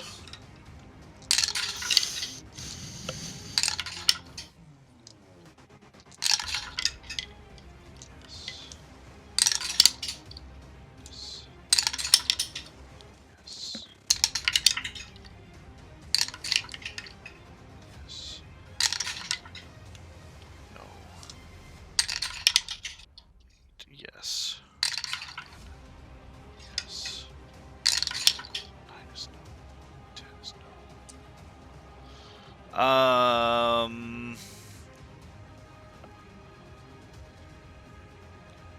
You are fairly confident that they will be able to clear through. Let's see here. We'll draw shape. This section of thorns by next turn. I kind of scream at the rest of the group that they're getting through. They're coming through. Okay, so It is I'm gonna Savra's make turn. I'm gonna make a request of you, Ziara. To remove it so you can. Yeah, them. just I'm gonna move right here, and then I'm gonna hold a spell for Ziara to drop it, and then I'm gonna do spell. Susie, I was actually gonna whisper you about something like that, so this is perfect. All right, so you are yeah. holding your action. You are casting, holding a spell of, and the trigger is Wall of Thorns being gone. Yeah, I've asked Ziara to just drop it. I'm gonna fucking light these fuckers up. All right. Well, it is Ziara's turn. Is she? If I drop it, can I still do something, or? On no longer concentrating on a spell is a free action. You just let the spell fall. So you can still move and take your normal action. So okay, I want to drop it for Susie, for Savra. All right. I also want to cast Erupting Earth below them. All Ooh, right. this is gonna be a good, interesting combo. All right. So Savra, your spell is about to go off. But Erupting Earth is first because her reaction time is faster because she knows when she's dropping the spell. Yeah, You have to react. Erupting Earth. Click. No SRD. God damn it. Erupting Earth. Was that if I want to cast it at a higher level because It just is. one It is level higher. third level. So Yeah. what level are you casting it at? Fourth. I mean, I Fourth could do level. higher, but So that would be an additional 1d12. So choose. okay. Wait, no. Wait. Okay, so I forgot that I have a level 6 spell. I have not picked anything for it, so can I? You can. What spell were you thinking of? No, erupting earth, but at level 6. Oh yes, yes. You can choose what 6th spell slot what spell you have for that after this Because combat. I haven't. Yeah, exactly. So I want to So make you're use gonna of it. casting this at 6th level. Holy fuck! But Wall of Thorns was her 6th level spell. No, that's for my staff. Oh, that's from your staff. Oh Yeah. shit. That was some charges. Speaking. Oh crap! I didn't. Oh, I thought that was something that you did. I was like, man, that sucks. She just wasted like her level 6 spell. Never mind. Fucking. By go the way, ham. Buxby, if you look at your character sheet under resources, I'm now adding Staff of Wilds. I think it's Wild called Staff of the Woodlands. Staff of the Woodlands. Woodlands. Whoops. Staff of the Woodlands. How many charges does it come with?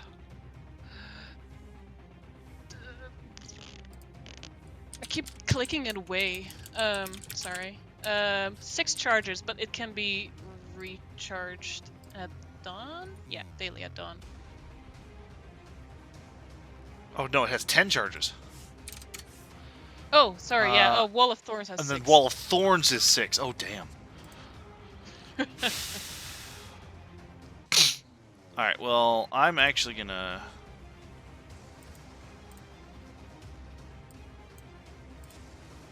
So that means that... edit something here real quick.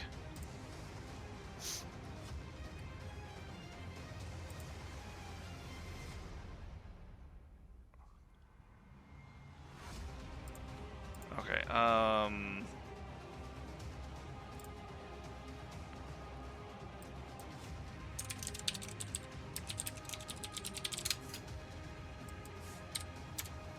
out of 10, and then wild shape, 2 and 2. All right, there it goes.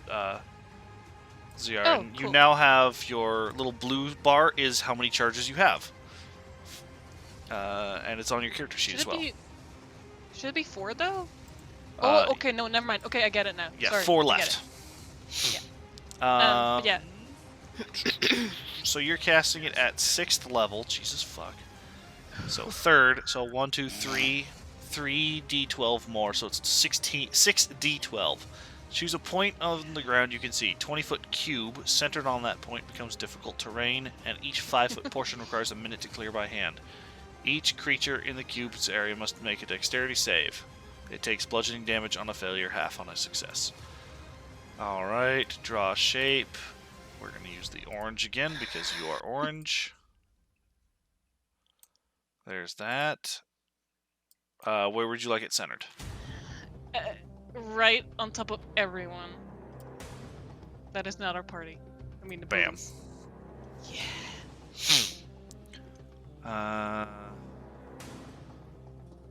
Each creature in the cube's area. Even if... no, it doesn't say. Okay. Because some of them are on the ceiling, so... It does say a cube, right? So it that's does say a 3 cube, dimensions. so... 20-foot cube. So, that it does affect all of them. So, I need to make... Oh, Jesus Christ. A lot of rolls. Alright, for this dude. Fail. Should I roll with you? This or... dude. Fail. No, it's 1 damage roll.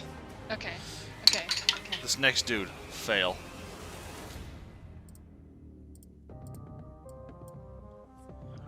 Next dude. Fail. I have not rolled higher than a 5. This next dude. There we go. Natural 15. He succeeds. Yellow succeeds. This dude Hey, Susie. succeeds. Yeah, what's up? Do you ever during these like times of a bit of a pause because Beard's gotta do something suddenly want to start talking about D&D Beyond? A little bit, a little bit. Anyway,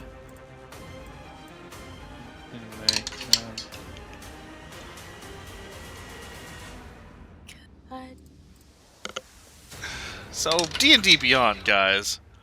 Yeah, I feel compelled to do that sometimes. Thank you, Sam Regal. You. Yeah, you plucky bastard. Well, it was going well for you at first. Uh-oh. But then 1, 2, 3, 4, 5. 1, 2, 3, 4, 5, 6. The worms got smart. Wait.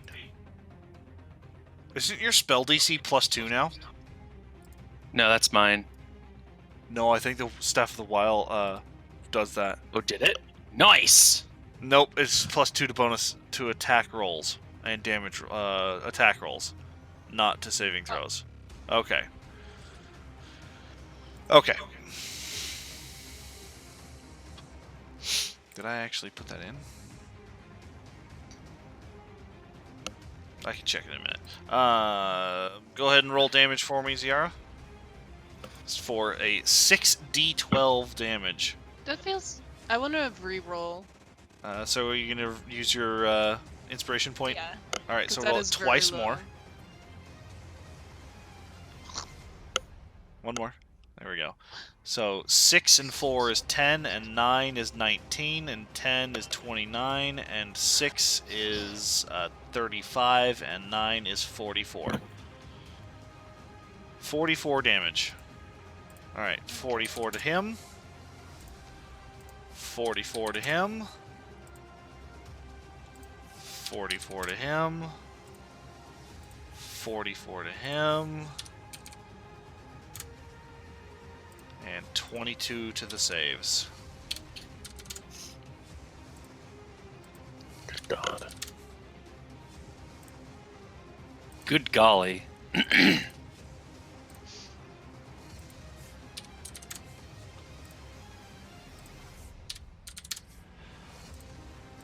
So Ziara, Mhm. you did 22 damage to 6 of them. Hold on. 22 times My 6, brain that's... cannot. And then you did 44 to 5 of them. Plus... That's a lot of damage. Damn.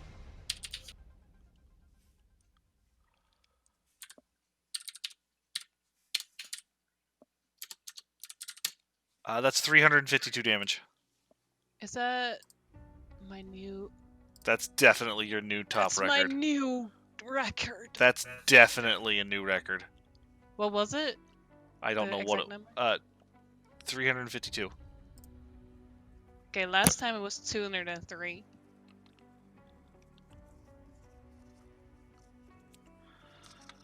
Alright, so what are they, what is Savra casting? I don't know what you're talking about. Is it Cone of Cold? I do not know what you're talking about. Yes, she's casting Cone of Cold. She's casting Cone of Cold, and all of them are in it, yes. What is your spell save DC, and what is the... Spell save is 20, and here, I'll just toss it up. We're just doing level 5. the level it comes in? I don't know why it keeps saying DC 18. It's supposed to be... Well, that's in the normal DC. It's... So it should be 20. Right? Yeah. Okay. Yeah, it should be 20, and it's a Constitution save. And I'll definitely use a Sorcerer Point to re-roll the 1, the 2 1s, and a 2. Alright, go ahead. While I start rolling this. It's a Constitution saving throw for the big guy. Holy shit. There we go. Natural 8, he fails. They need to roll a natural 22 save. I'm so sorry, Beard! They just don't have very high constitution. It's nothing sorry about it. I'm kind of glad that they don't have high Constitution for once. It's like, yes. It's because I'm not Ron. No one crit, so no one succeeded. Neat. I'm calculating the new damage with the 3 d8s that I rerolled. And then 4, and then 8. Okay, so it's a flat 50. 50 damage. 50 cold with the 3 numbers re-rolled. 50 cold. 1, 2, 3, 4, 5, 6. Okay. 1, 2, 3, 4, 5, 6, 7, 8, 9, 10. You did 500 damage. Oh.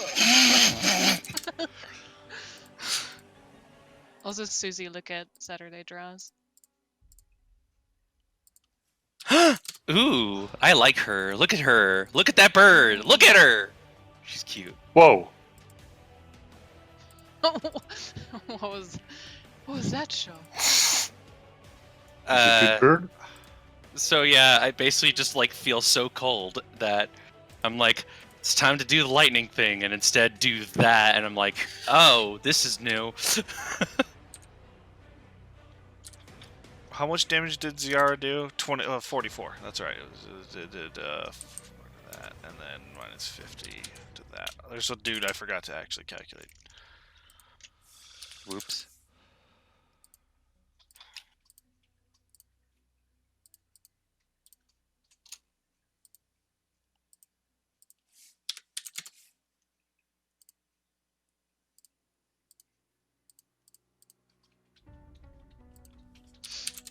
Jesus H. Christ.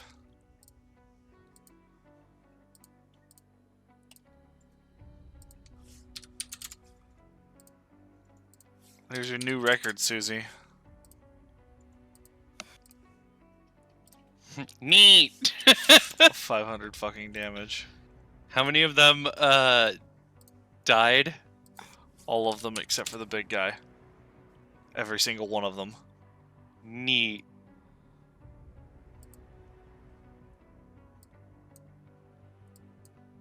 Definitely a new record. I'm sorry, guys. 1, 2, 3, 4, 5, 6, 7, 8, 9, 10, 11. 10. You killed 10 creatures. I made it 10. They would not have died if Ziara had not cast a spell first. Yeah, exactly. And I know. I'm not upset at all. It's And- just, It always happens. I know, I'm sorry. Go ahead. I was just gonna say, but now they're all like frozen solid, except for the big one. Yeah, Just they're be all like- just icicles now. I'm just, oh. Cool. Ruben, you are next. You suddenly saw Earth get the ground exploded into a shower of stones and rocks and shards and shrapnel, and then suddenly this blast of frigid air. You could feel the cold from where you were standing, just like erupted from Savra's hand. And when the dust settled, there were 10 frozen worms in your vision, and 4 of them fall off the wall that they were crawling on and shatter on the ground. And there's one big one left. Is the ground still shaking there? The with ground the is- orange. The ground is still rough terrain, yes. It's no longer shaking, but it's like rubble. Okay, so it's rough terrain, but not damage-inducing. Correct. Okay, then I'll walk up to the thing and attack it with my blade. Just Sprite. calmly, like just waiting there. It's like, Oh, okay. magic 1, magic 2. Yeah, my turn. Yep, my turn. Yeah, Sprite, that's pretty fucking accurate. Zira and Savra, after one turn. Ah! Also, I'm sorry. That's Hey, great. hun. I don't see Meeps in the turn order. Oh, you don't? Oh, well, she's in the turn order. It must be the old turns that I saw. That was the exact same number that you guys saw, so... Spirit looking Saturday Draws. Oh, I haven't looked at that one yet. Oh my god. Fantastic. Yay. What? The bird. The bird. Bird? Bird! What a good bird. That does hit. Uh-oh. Did the music stop? The music stopped. Oh, no. It's No, the just music's still really, going. It's just really quiet for me. Okay. Ruben's like, must feel bad. You would not get sneak attack. No. Sorry. No, that's fine. But I can still attack with another finesse weapon, right? Correct. Just don't touch the floor. Oh wait, it's just. Yeah, it's rough terrain. rough. Yeah. It's the thorns that he didn't want to touch. I was gonna say like don't touch the ground, and then I look at the shards like oh Ruben's already in it. Oh. Well. That does hit.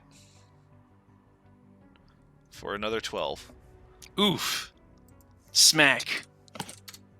Crapple. Pop. What? Alright. It is Fluke's turn, if that is it, Ruben. It is. Alright. Fluke's turn.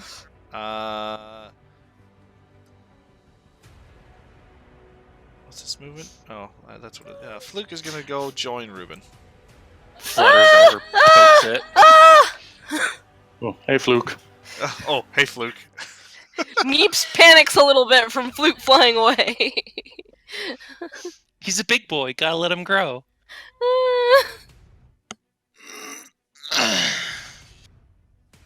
What's he gonna do over there? Oh, claws! You have magic! You little idiot! He decided to run over there with his claws. He didn't get a, He didn't get instructions, so he decided to just Scratch it, I guess. just go scratch it. He did some good damage. You did do some pretty good damage. It's Beeps' turn, or Marx's. I think I'll go ahead and take Meeps' turn. Okay. Meeps is gonna run over to the thingy, and she's gonna say, Fluke, I think maybe... Hold on. Oh shit. Hit undo, hun. Control Z. Control Z? Yes. Control Z? It's not doing it. Shit. You were standing over- here, I was correct? like- I don't think I was that far back. Were you here? Maybe? I thought I was like right... Ziara, There. did you move at all? No. Okay, then you were right there, Beeps. Okay. 20, 30, 40 feet of movement to get to there, hun. I only have 35, don't I? Or did that go... Do you? I don't know. I'm pretty sure it's only 35. You only have 35 feet of movement. Wait, Guys, Yes? look at call text. fucking call text. It's very important. Oh, that is very important. Mm. Difficult terrain. Okay, yeah, it takes double movement. So the furthest you can get is there, hun.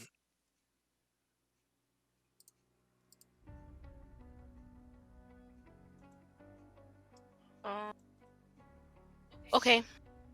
I'm still gonna tell Fluke that maybe he should stay over by where Savra is and cast spells. Okay.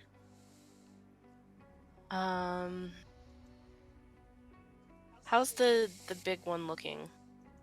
Not good. Seems to be bleeding pretty heavily. I guess I'll shoot it with the crossbows. Okie dokie.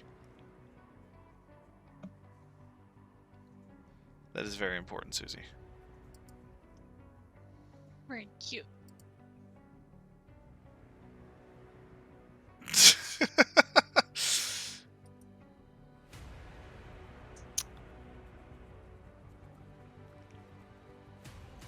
Pretty sure I'm gonna... 8. Hun, Huh? I rolled an 8. I'm pretty sure that's going to miss. What is your bonuses? That's it with the bonus. What did you roll naturally on the I dice? rolled a 2. Hun, Mm. What's your proficiency? What's your dexterity? And what's the weapon plus? Don't think the duel's crossbows have a plus associated with them. Oh. They do not have a magic bonus of anything. Okay, 12 then. 12 misses. That's what I thought.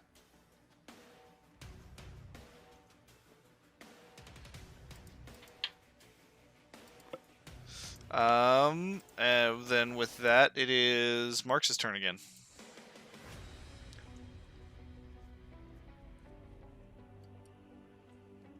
And while he's doing that, I'm going to look at this.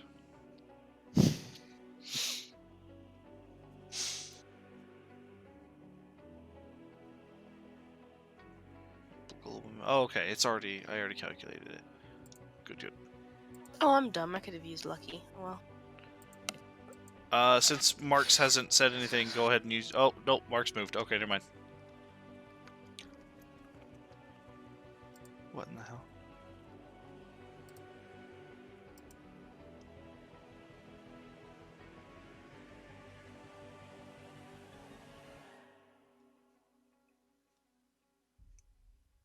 Your ass cheeks clapping. What the fuck? It was like a thing that Dree had Cake read yesterday, Oh. but in the Basil voice. Yeah, of course.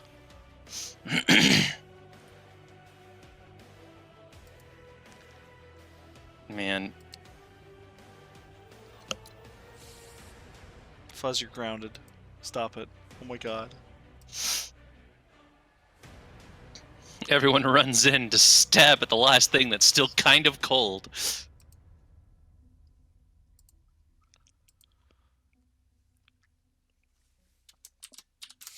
A little chilly. I kind of just like look back at ZR. It's like, good job. I hug my stuff. You both do the kid at a computer. Nod Like, and thumbs oh up. my God. Nice. Hit and miss hit.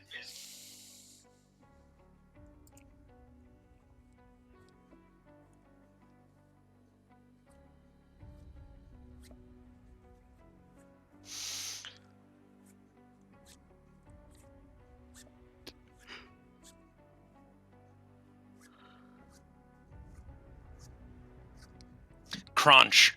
Smash crunch. Smash, crunch, slice.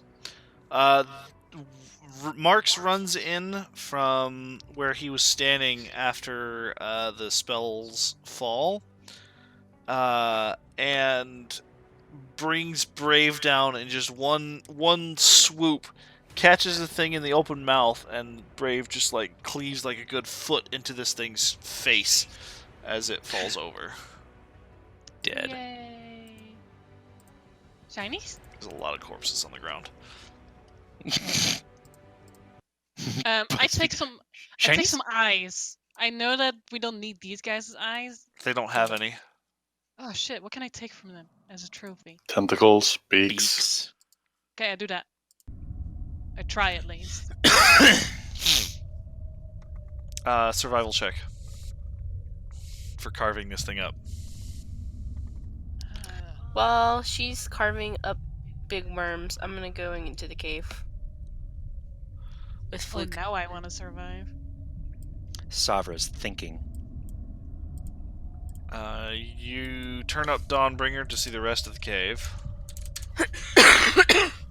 The entire cave walls, all of the cave walls, is just... this is nasty. Is literally the entire wall is made out of gems. This is like one of those gem caves in Terraria. You are able to harvest a full intact beak, Ziara. I mean, it's not attached, like it's two separate halves, but you have a whole beak. I put it in front of my mouth. Whole beak. Yummy, yummy. I put it in front of my mouth. It's about the size of your head. It's like a mask. You actually like make it move like meh, meh. And I'm just like, that's Not so disgusting. scary now. want to check out these green crystals, gems, things.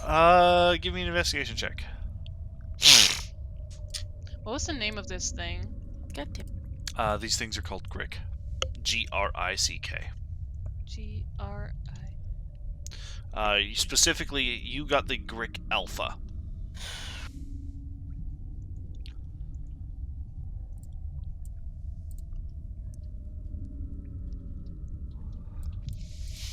Cool.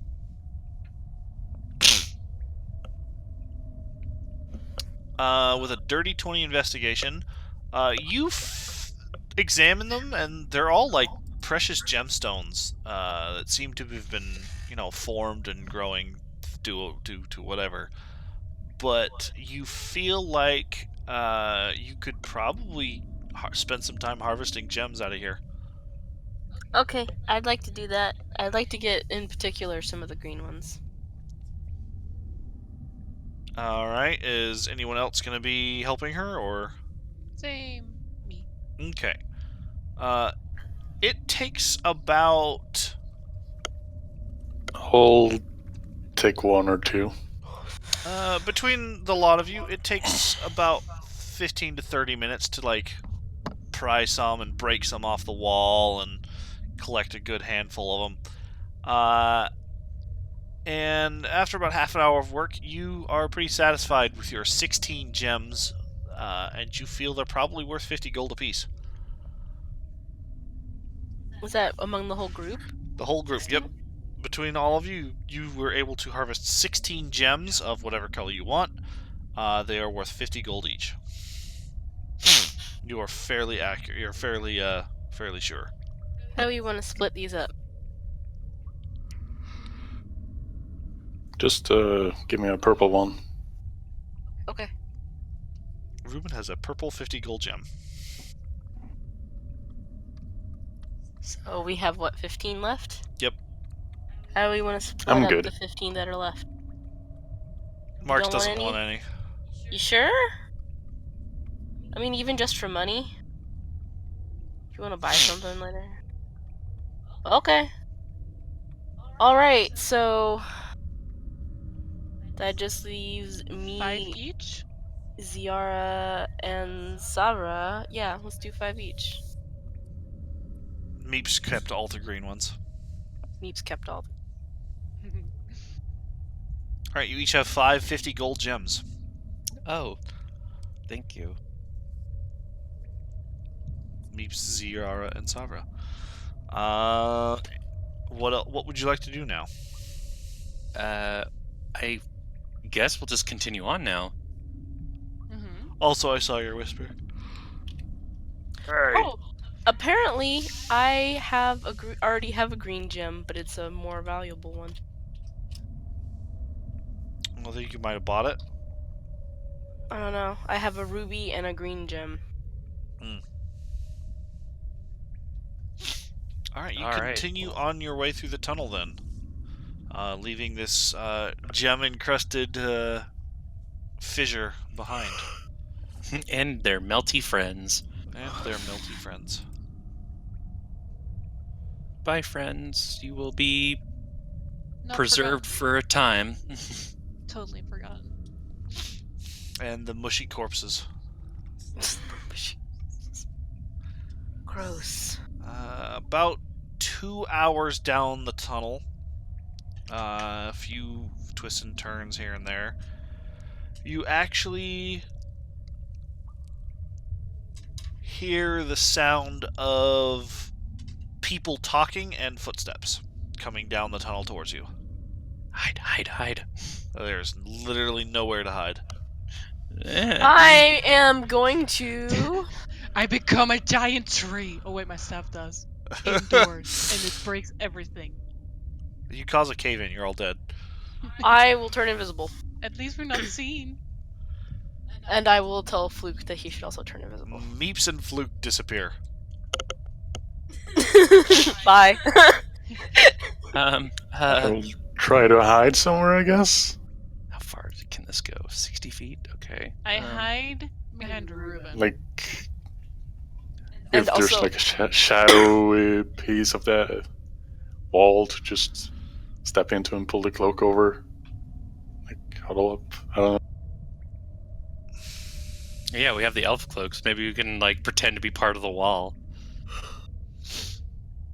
You can attempt that, yes. I'm actually just going to wait and see who it is.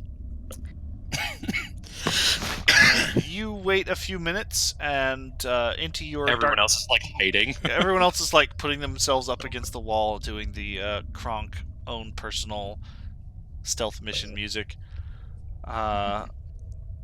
And about 5 minutes later, Savra, you see an entourage entering your vision from the darkness. At the front is a drow. He has his hands folded in his cloak. There are two finely armed and armored drow next to him on each side. Behind him are three more regular ones, and behind them are 8 bugbears. Oh my. Oh. They're all in a fine little column. And when he sees you, he kind of like stops. His eyes kind of widen a little bit, and he just kind of like stares at you, just like, oh, hello, kind of look on his face. But he doesn't move, and his whole entourage kind of like stops. Looking for a purple worm nest. Any directions? Oh, he kind of like nods a little bit as he goes to say something and then stops and then like shakes his head and like tastes his mouth a little bit and like, oh, sorry, I have not spoken common in quite some time. Unfortunately, I was hoping you could tell me the same. Raises an eyebrow. We are in search of a purple worm egg, if not more than one. Any luck? No. Damn. It's what I'm also looking for. Well, good travels then. And he kind of nods. To you as well, and I just sidestep to let his entourage pass. And his entourage, gets back up and continues walking. No one gonna be all like, man, tiefling all by herself in the Underdark. What a new day. You look behind you, and your companions are very easily visible because it is a featureless tunnel. But I'm behind Ruben. And Meeps is at least invisible. Meeps is invisible. They don't know Meeps is there. But everyone else is kind of like not gonna be able to hide. But he kind of like nods at you as he passes, a small smile on his lip, and the whole entourage kind of like continues down the tunnel. Goes off into the distance behind you, leaves your vision. I say to the group, it's like, so it looks like they're searching for the same thing we are. Purple Couldn't we worm have egg. teamed up?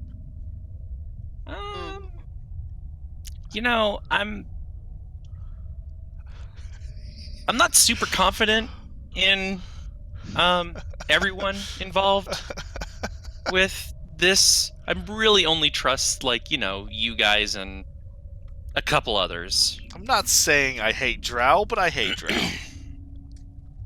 Look, I've been getting over my hatred. Vizarin was very polite. No, I'm just saying, we don't need to involve anyone who doesn't need to know. Plus, who knows what they might want it for, some sacrifice or whatever. Ugh. Purple worm We eggs won't are know known as for we get their home. magical properties, or usefulness in magic. Would have known this we had. Well, he didn't try to capture anybody. Yeah, that was a good sign. Says Meeps from Invisibleness. Oh, who's that? Is that Fixera? It was Vixera. Oh, okay.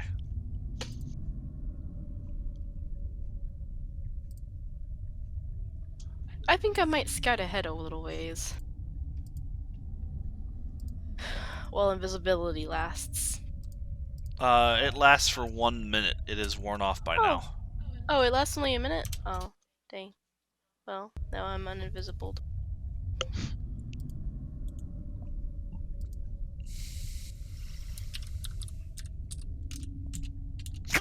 Ow. Spray just saw the thing that you linked in Animal, and the ending to it is just, With that, are you continuing on the road? I guess so. Like, just be on the lookout for more crevices. Man, they're gonna, like, walk by that tunnel with all the little, gricks and just be like, oh, look, they're frozen. Oh man, As that's one some of them just, chaos and mayhem. That could have As, been like, us. one of them... it's like, you know, I thought about, trying to rob her, but I'm glad I didn't in hindsight. You guys continue on the path once more. And another about another 4 hours of travel. You are starting to get tired. Probably been should rest at this point. A whole day of travel so far. So you guys make camp.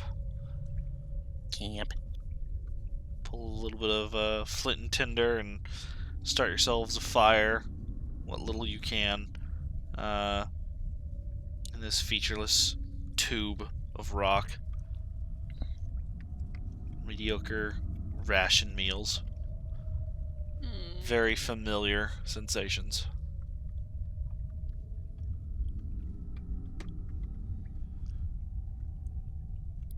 Anything for the night?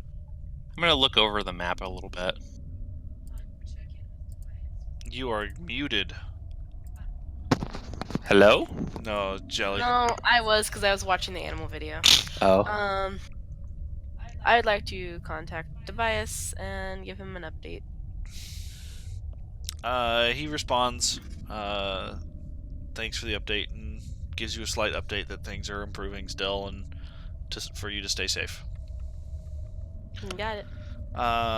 What exactly are you looking over on the map? Are you trying to do anything specific, or is that just what you're doing? Just like looking over it and specifically like kind of looking at like the notes about the correlation of the purple worm nest and the beholder. You feel you're probably about a fourth of the way there.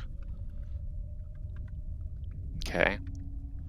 At least judging by how aware on the map it probably is, and how far you've traveled so far. Gotcha. Maybe, or excuse me, you've been traveling for 4 days already. You're over halfway there.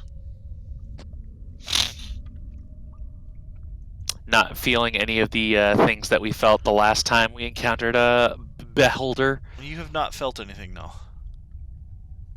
Okay. Not saying I don't trust you, Mr. DM. But Mayhaps. I don't trust you. Mayhaps I have confidence issues.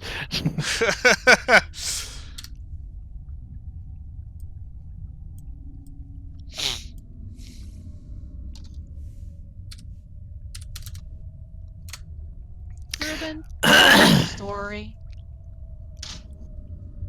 What? I look up. Or- That's what campfires are for.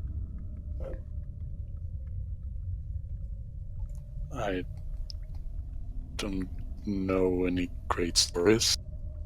Aww.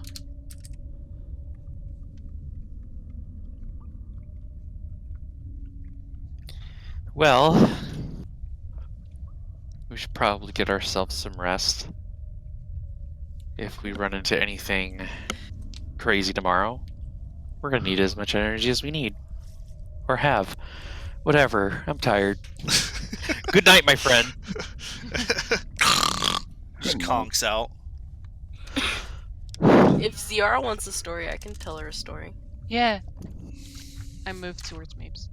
Away from Ruben. Wiggle a little bit closer. I can't guarantee that I as a player am actually going to tell a story. I'm just gonna say Meeps is going to tell you about a thing. Meeps will tell Ziara about the exploits of one of the saints from her homeland. You're gonna have to tell her what you tell her, because that's up to Okay. you. Let me look up what their names were again. So a long ass time ago. Yeah, once upon a time, a really long ass time ago, there was a guy. He did some things that they were really awesome.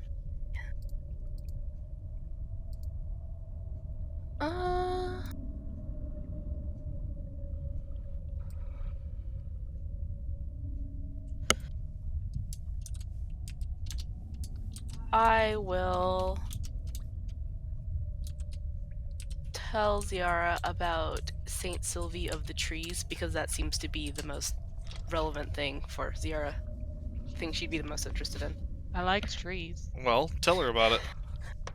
I don't have a specific story. Meeps is just telling No, her about this particular. Tell her about this. She doesn't know Okay, anything about so this is one of the gods in the Meadowland pantheon. She's a flying squirrel.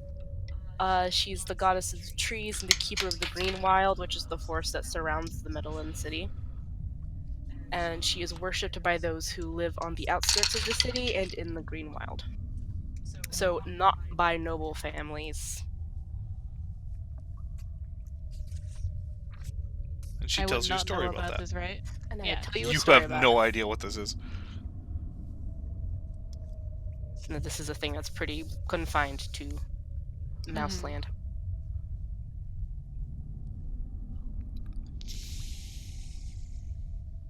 I fall asleep happily because I heard a good.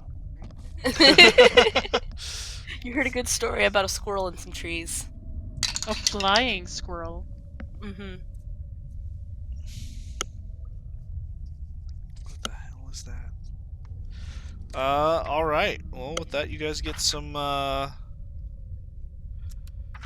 decent sleep.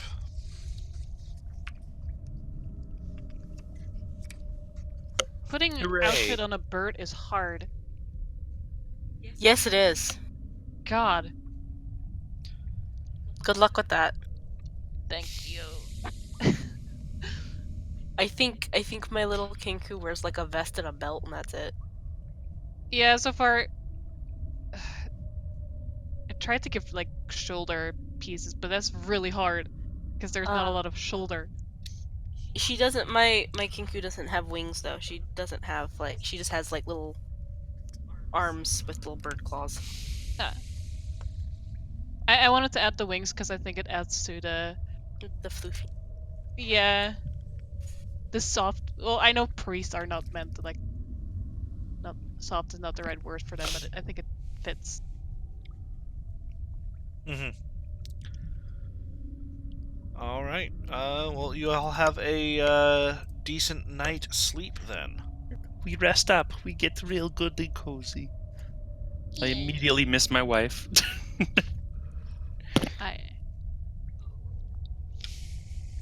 Okay. I get to re-roll.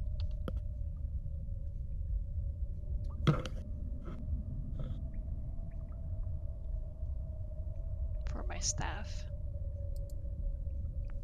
Yes. Which I think is D6 plus 4. D6 plus 2. 4. D6 plus 4. Dear God. Cool. Fully charged. Fully recharged. I am fully charged. That's what I scream at dawn. Just wake up. I am fully charged. Saw her wiping her eyes, being like, Good morning to you too. All right. Go ahead and give me another stealth and survival roll. Excuse me, not stealth. Perception and survival. Stealth will be when you choose to be stealthy. So perception and survival, you said? Correct. Hiya! Ooh. Ooh. Ooh. Owie. I love it how it's literally natural 20 and natural 1. You crit. Double. Too bad there was no. Well, there. Good job, Well, Fluke. Good job, Fluke. 23. Which is actually kind of fine. It's like because I'm like I wanted stuff to like weird stuff to be on her mind, so it's like maybe this is the weird stuff on her mind right now, making her not pay attention to her surroundings. It's just like the old days. She'll trip and Blame her hooves. my feet are loud. My feet are loud. At least it's not like Seraphine, where you're fucking useless with anything dexterity based. At least you've been pulling your weight. Hey, Beard. Yeah? Telegram. Check out my thread real quick. Hold on a second, blow my nose.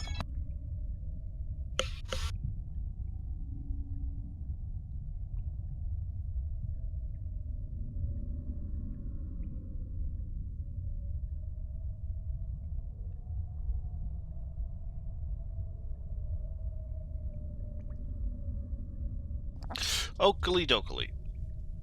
Crit fail stealth on Marx's part. No. 1 crit fail stealth, 1 crit fail perception, 1 successful perception, crit perception, no crit stealth. Or survival, I mean. It was survival and perception. So you crit failed your perception instead of your stealth.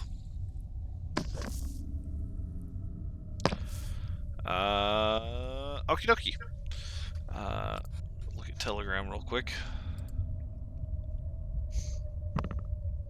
The thread is important. Oh, the thread is important. Okay. I will look at that when I can. So for... Where are we? We're right there. No discerning details at all. Man, we certainly are in a worm hole.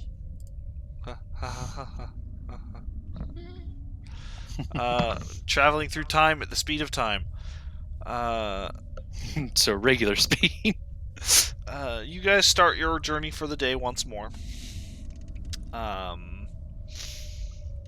Very few times do you have to branch off, find a different path, but you're always headed in the same general direction.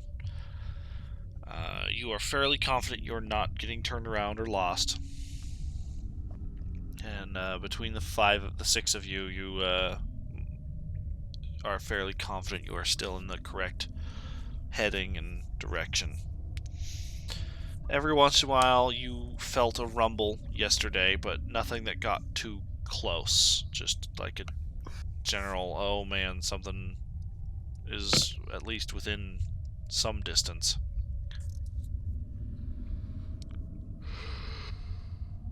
Neat. I hate the and- rumbling. You go about 6 hours through your day before you find... Oopsie. I forgot to pre-do this and that and this, that and this and that. Coming up ahead in the tunnel, you notice there is a Big.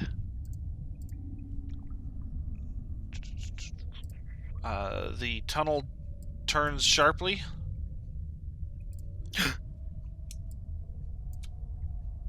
The tunnel turns sharply, and oh, I forgot to do a little mark on the map, so let's do that now.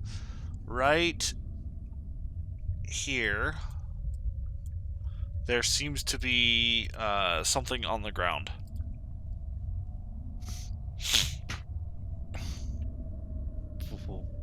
What's that? Does anyone else see that? What is that? What is that? Calm down. What does it? Does it look like a plant or something?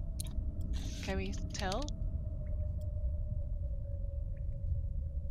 Okay, yeah, Or it's is it just in your side. It's just in your vision from where you're standing. You guys can barely see it. The only Ziara and Savra can see it because it's outside of Meeps's Dawnbringer. I'm just like, does anyone see that? Does anyone else see that? Everyone's. I have the What are you goggles. Oh yeah, talking Ruben about? can see it too. That's right. Go ahead and give me a well, with your perception rolls. Let's see here. That's why I'm panicked. It's because I can't. Like, what is that? You just see a lump on the ground. But Ruben and Ziara, as well as Fluke, see a. It looks to be just like almost like a rock, but you can tell it's not. It seems to be like a tattered cloak draped over something lumpy. Can I cast Fairy Fire on it? You cast I was Fairy gonna Fire? use. I was gonna use Fairy my. Fire? I was gonna say I could use my mage hand and see if I can pick it up. Mage Hand is a 30 feet range, doesn't it? Mm-hmm. You were I'd have to get closer. Yeah. What's the range on Fairy Fire? Is it 60 feet? You plop Fairy Fire down.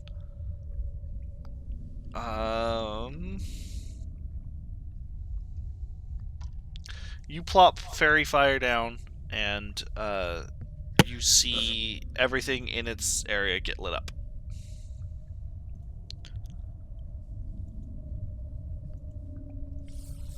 As per normal. Look at Ziara.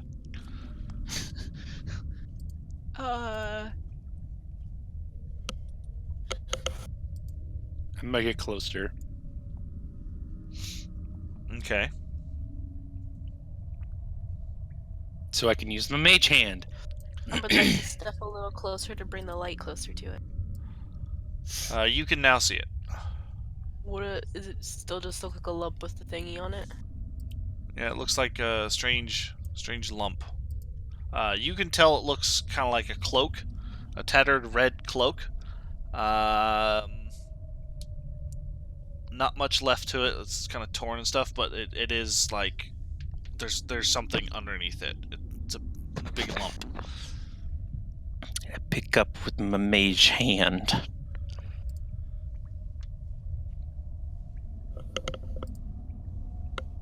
You lift it up, and there is a broken skeleton underneath. That's a good Well. sign. I'm gonna pull the cloak away and then poke it. The bone just kind of like tumbles a little bit. You see, now that you've pulled the cloak completely off, you see rotted and torn, like leatherish armor. You see a finely decorated quiver that looked to be maybe strapped around its shoulders at one point in time.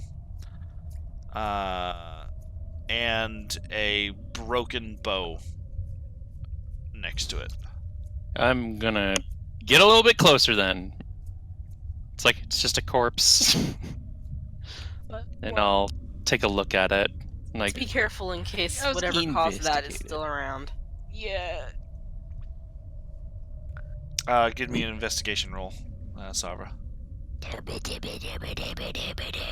Oh my god.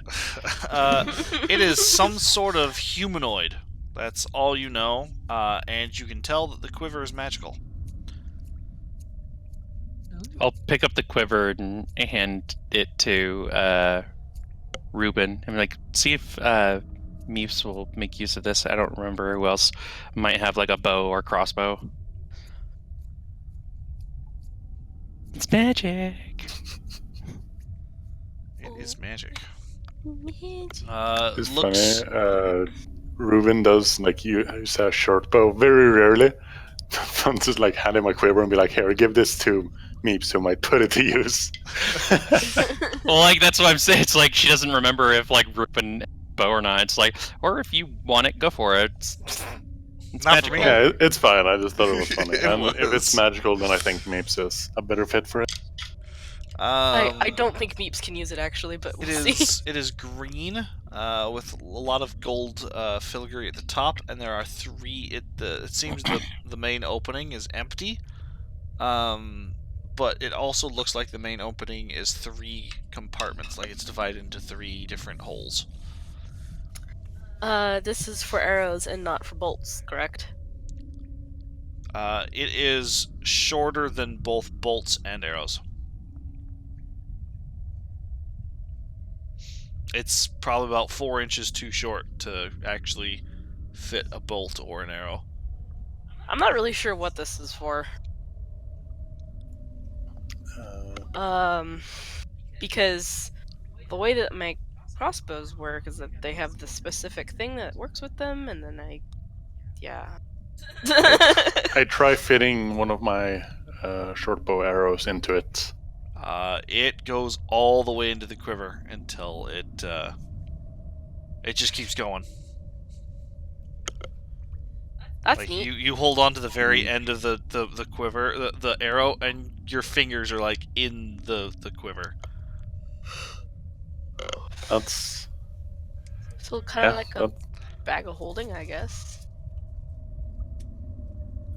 yeah, that might be it.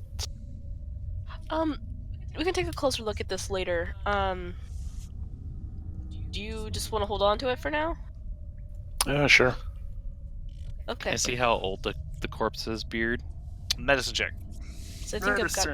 I think I've things got that some. Reuben should be doing. As I say medicine check, and Ruben immediately beelines over. Hello. Hello? What, medicine. I can do that. I am no professional. Can you see how old this thing is? Maybe what killed him, the poor bastard, is long gone. Sure. I'll Medicine. give it a try. Mark And I'll VR, use my advanced inspiration. Okay. Oh, way over here. There we go. Back saying, I'm over here. Oh, woo, woo, woo. You can tell, Savra, you're not quite sure. Yeah, it's a good Can thing I asked after all. You're not quite sure. You can tell it wasn't a human. Let me get a sock.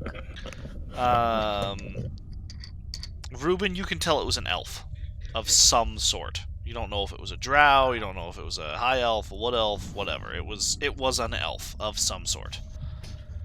Due to the bone structure and proportions. Context clues of the apparel could probably tell us that it's not a drow. Maybe. Maybe. It's probably been here for a couple years. And I relay this to Savra. At least it's not fresh, which I guess is fortunate in its own morbid way. And a corpse that's been laying around for this long means that there's maybe not that many people walking through here, or maybe not that many people that care to like cure it or take care of it. Or, I imagine down here it's a little bit of both. True.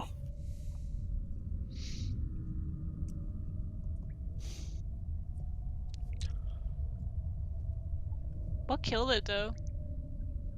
Because I think that would be Can I tell that? If there's any signs of like exterior damage or bleeding. Right, its right forearm is snapped. And it seems to have a puncture in the skull on the left side. You're not sure what from. You're not sure if it was from an actual puncture or if the head was just hit so hard that the skull caved in slightly. But whatever killed it was violent. probably worms. Hmm. Bad case of worms. But yeah, I relay that to Zara. Oh, thank you. Oh wait, yeah. Well, someone earlier said something about like what's the cost, so I thought I missed it.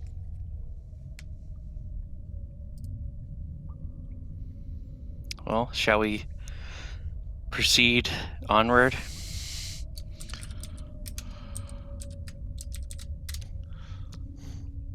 Okay. Was there I nothing mean- else on him? Not that it looks like. I didn't find anything. Just molded and broken and torn armor. Some sort of leathers. Onward! Bum bum bum bum. Alright. You all continue down the tunnel. Where's Meeps? Hun? Orion's going to go check on her. You go do that, Orion. She rolled sneak so well you didn't notice she left her. Yeah, apparently. I didn't realize she left. We're almost done for today, so. Yeah, we're almost done. No. What are these? I have my book open to a certain page.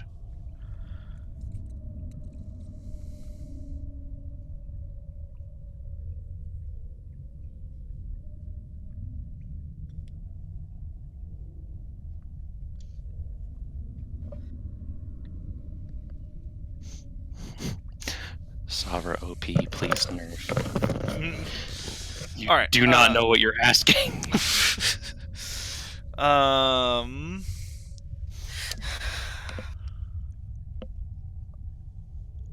You all start traveling once more down the tunnel. The tunnel. But a few steps after the tunnel, there is chaos and commotion. Don't you jump up here, son. 1, 2, okay.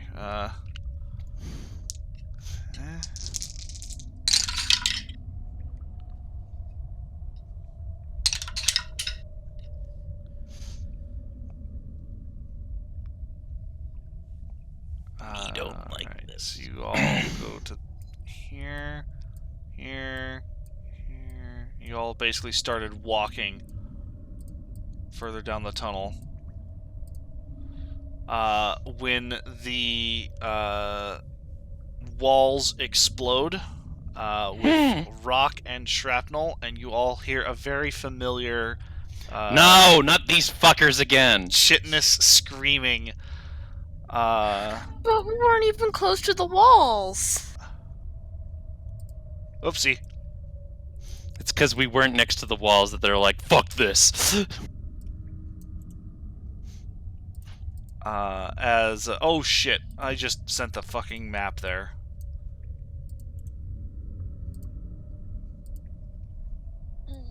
What is there? We Three. Folks, we like to Wait, humble. I only see two. Ooh, there's Oh, there's the third one. And I need everyone to roll initiative. Here we go. Let it not be as low. It's fine.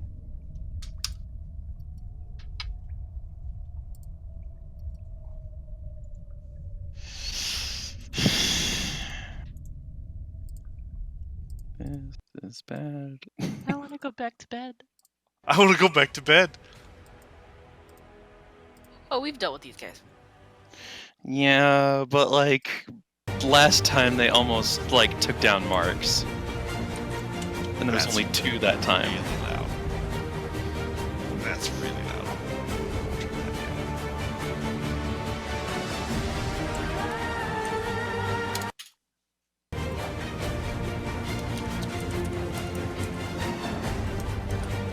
We're about to fucking throw down! There we go. Marx's initiative was 8. That's awfully. But it's better than mine. music. He has a higher attack.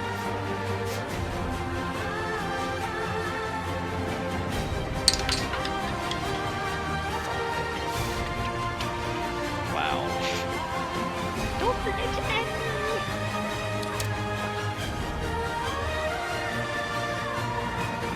That was with Oh. advantage? Oh no. Is that everyone? 1, 2, 3, 4, You forgot me. Oh, whoops. You are an 8. So you both have an 8, so that means we get to choose who goes first. It is technically surprise round. Meeps, you get your action on a surprise round as these things burst from the wall. I'm going to point at the one here. This guy here. Uh-huh. Hold on a They're second. basically in the process of bursting through the wall right now. Crowning. You have like some fucking bullet time going on right now. It's like Yeah, pretty much. Those prey instincts kicking in.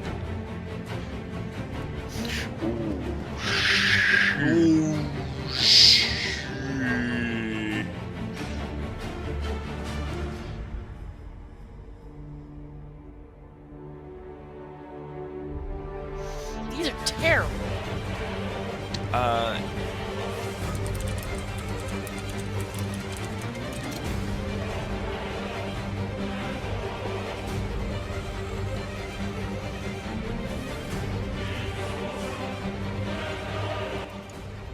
there we go. I just turned the music down.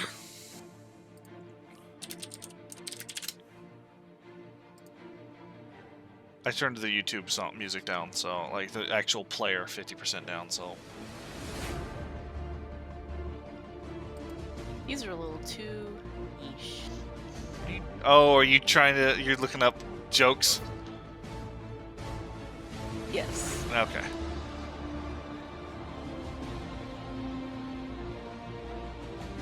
oh hey, Mercer shared something really cool. Who? Okay, this will work, I guess. Okay. Meeps will point at the this one from earlier, and she's going to say, "What did the beetle do when he didn't have a date for the dance? He went stag!" And cast Tasha's hideous laughter. What? Yeah, that's a thing. A stag is someone who goes to a dance by themselves. It's a dude male that goes specifically. Oh. It's a stag beetle joke. Jesus fuck. Okay, all the other jokes on this beetle joke page were really niche, like bug nerd jokes. Bug nerd jokes. Okay. Like extremely. So, what is the DC and what is the save? Wisdom of what? I think. Just a second. Spells. Ah, dang! I didn't mean to do that. Sorry. Wisdom saving throw. Intelligence of 4 or less are not affected. Okay. Yeah, wisdom. And wisdom saving throw. Spell DC is on your spell page. My spell DC is 17. Wisdom of 17.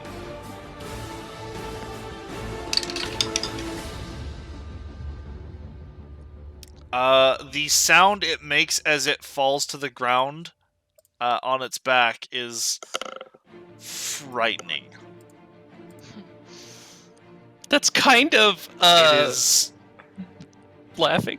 nightmarish. You're not sure what that If it noise helps. is. You're not Ah, sure it's what's more frightening. Terrible. Yeah, you're not sure what's more frightening, that noise or the fact that it burst from the wall towards you. I'm also going to tell Fluke to not get close to these things and to stay at a distance and cast spells. Okay. Surprise, surprise, surprise, surprise, surprise. That thing is prone, laughing. Natural 4. This one is going for marks. My This favorite thing one's about the going one for that's like closest to like Savra is like it literally basically like as like we're walking Meeps basically blurts out a joke, and this thing just falls out laughing while the other two Bursts are through like, the wall. In all the chaos, Meep's just like, "Blah, blah, blah, blah," and then it just falls over. Bad beetle joke! And then it just falls through the wall. just randomly Meeps goes, "Hey, what did this?" And you're like, "Wait, what?"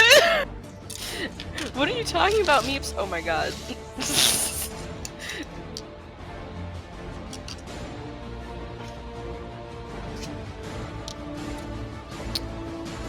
Okay.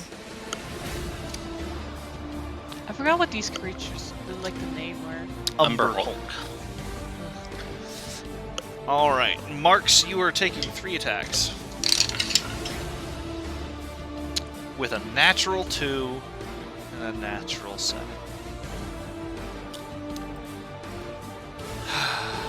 I don't think they did. And then a natural 5. Okay. I'm so sorry, Beard. A natural 10 against Ruben. Which is an 18 hits. Misses. That's right, you have special stuff now. That misses. The first claw against you hits with a natural 18. Which is going to be one of these dice. You get hit for 13 slashing damage from its claw.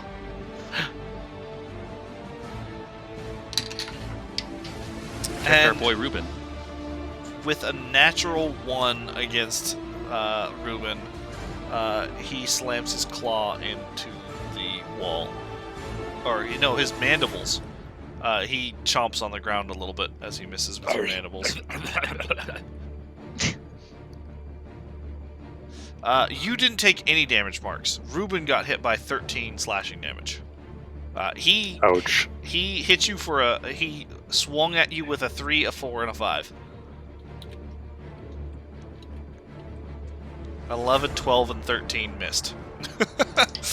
He couldn't hit you.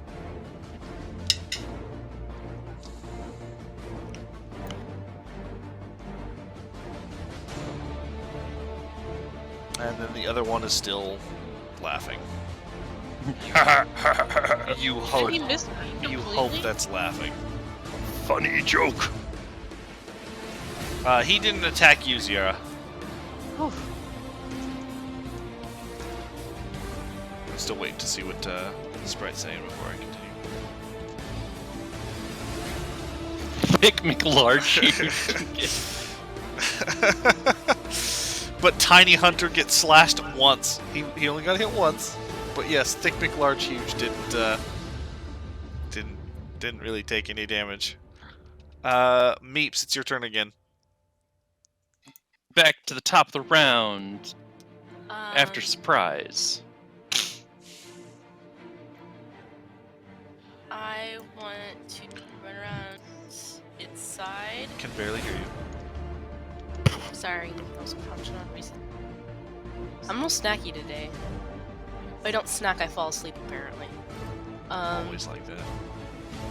I'm going to try to avoid direct eye contact. I'm gonna look at its mandibles, I guess, and swing Dawnbringer at its face. Alright. Go ahead and give me a charisma saving throw. What? Fucking lame. You didn't say you were averting your gaze. I said I was looking at its mandibles. I'm avoiding making direct eye contact. Its mandibles are on its face. Yeah, but they're down here. You're looking towards its face. Therefore, you are not averting your gaze. You have to avert your gaze completely and take disadvantage on your attacks, or you're gonna get hit with it. You know this. You've fought these before. What is your charisma saving throw? I'm using lucky. Okay. How many luck points do I have? 3. And I rolled twice when I used it, right? What you do is you roll a single d20 once more, and you can It's choose like which. inspiration light. Yeah. It's inspiration line, yeah.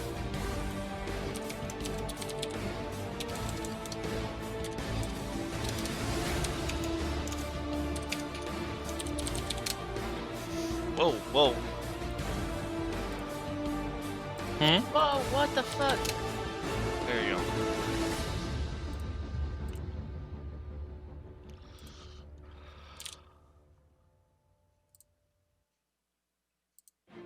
There you go. You now have luck points on your actual thing.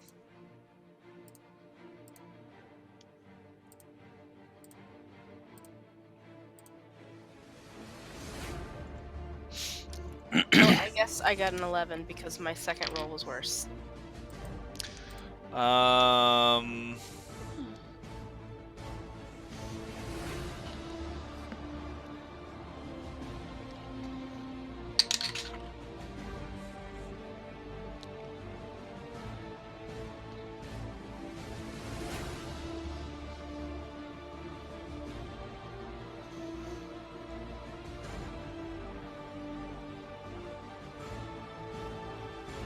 I love Nightbird. Is there more bird? I will post a colored-ish version. I want to see the board.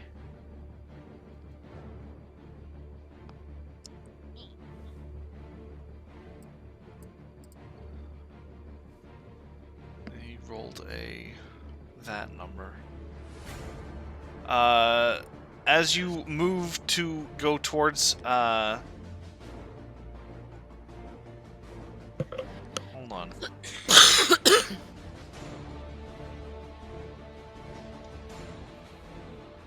Okay.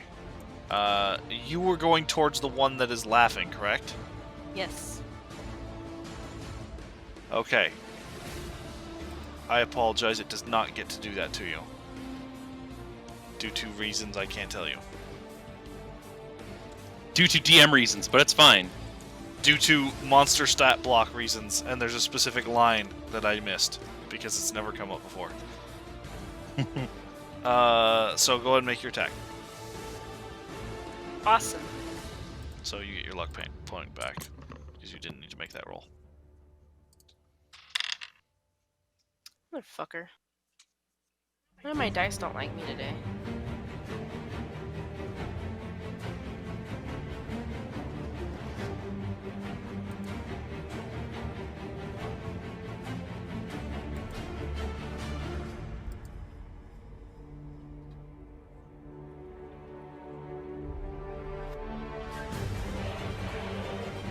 I got a 16 with my bonuses and everything. 16. Oh, do I not have the chat log up? Oh, I don't. Whoops. 16. You take a swing with Dawnbringer, and she connects with one of the heavy chitness platings on its body, and there's nothing there. As in, it doesn't make purchase.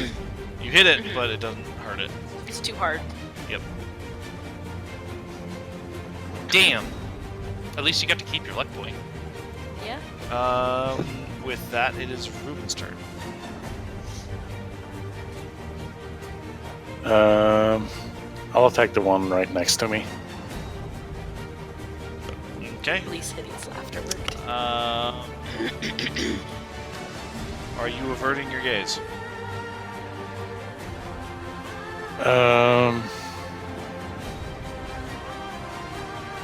Yes. Alright, so disadvantage on your attacks.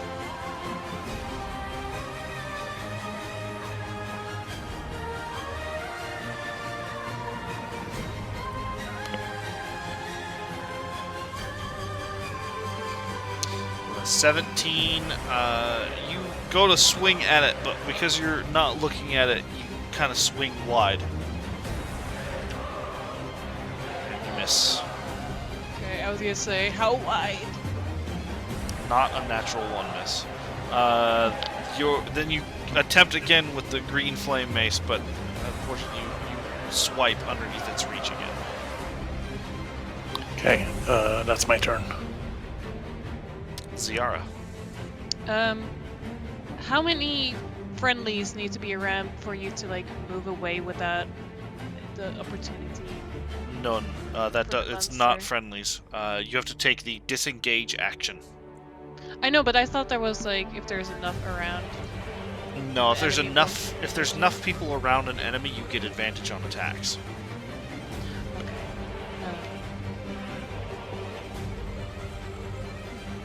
Or if there's too many enemies around you, you get disadvantage on your own attacks. Because I wanted to move out. I don't want to be here.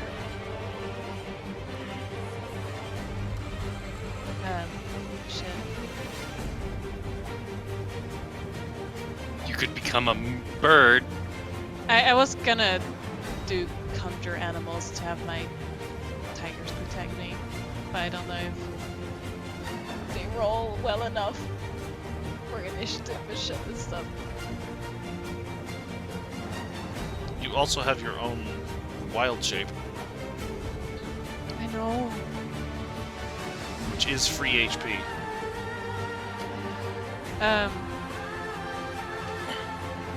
I wanna before I turn into, because that was my second thing if I could move away safely, turn into a bear. But I wanna, before I do that, I wanna use my woodland staff to cast Bark Skin on myself, because I don't think my AC as bear is as Yeah, good. bear's AC is like 12. Yeah. So that would make it 16. Alright, so 16 in bear form. How many charges does that use, or is that one of the free ones? It uses 2 charges. I'll take that out. Yep. Bear-ara. Viera. Vera. Wait. I'm bear. Whoa. You're such a No, mean. my name is suddenly Brandon.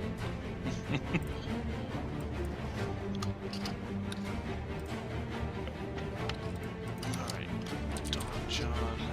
Bam. Monsters. Cave bear. Piper. Nothing there. Piper. Okay. Polar bear. There we go. What's that Piper doing? You're at 16 being AC naughty. with bark skin. HP is maxed out at 50, so that's gonna be 65. No, it's at 40. Damn, that's a hell of a pool. Uh, 65. 2.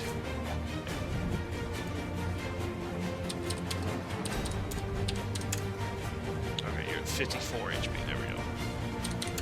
So I was doing some on-the-fly calculations.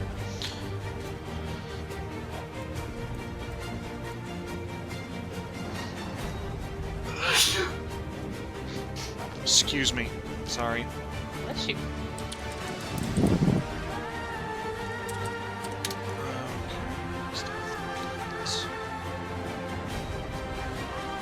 I already took it up.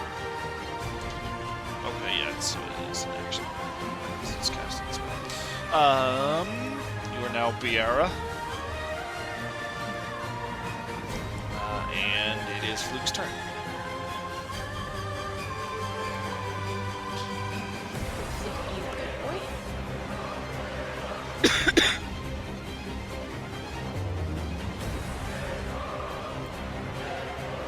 Goes over here. Oh, wait, no. No. First.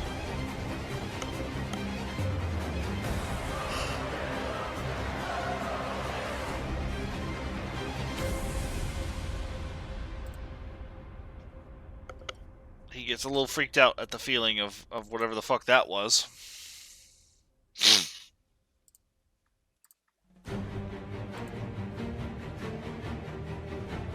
Oh, whoops, I didn't actually put in any description of that.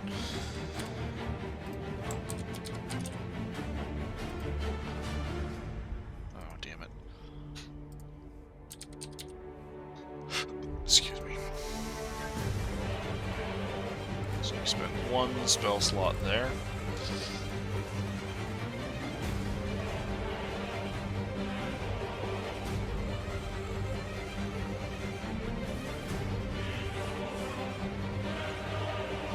Alright, he needs to make a strength saving throw against Fluke's DC of 16. A natural 2!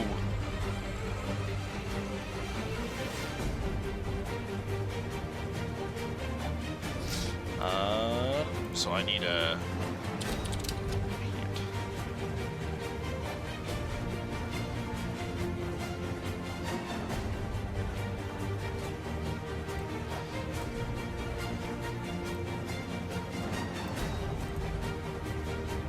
hand reaches out from an unoccupied 5-foot square of earth you can see and tries to grab a creature within 5 feet of it. The creature is restrained and takes 2d6 bludgeoning damage. Is it a little gecko hand like It's me? a little gecko hand. 4 bludgeoning damage.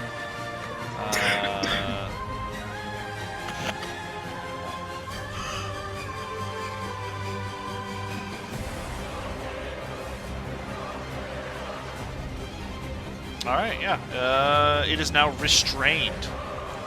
The one closest to Mark's. Speed is 0. Attack rolls against the creature have advantage, and the creature's attacks have disadvantage. And it has disadvantage on dexterity saving throws. Has a little stone gecko hand comes out of the ground.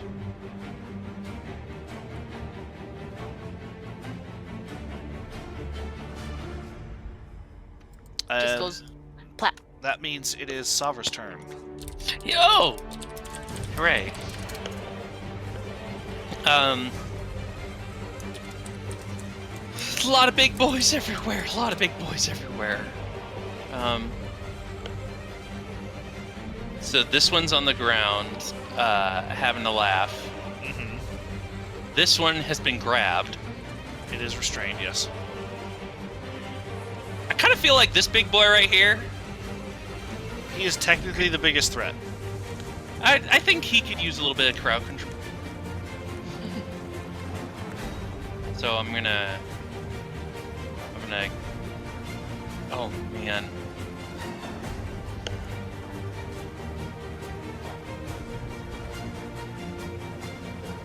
Do I do A or B? Because A is super effective, B is less effective, but really fun.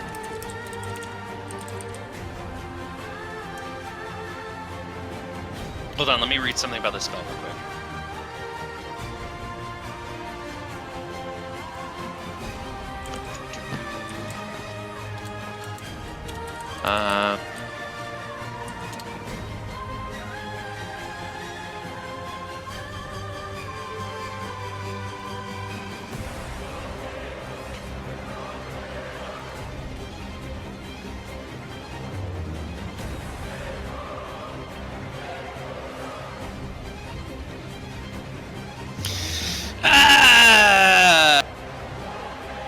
Sounds more.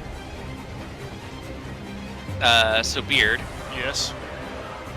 I would like to get a little mean to the last non-restrained Umber Hulk Uh-huh. by doing this.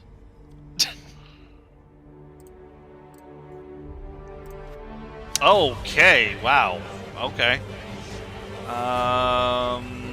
Contest my DC with your strength, boy. Strength contest. Contests my charisma saving, my DC, which Yep. is His strength check is a...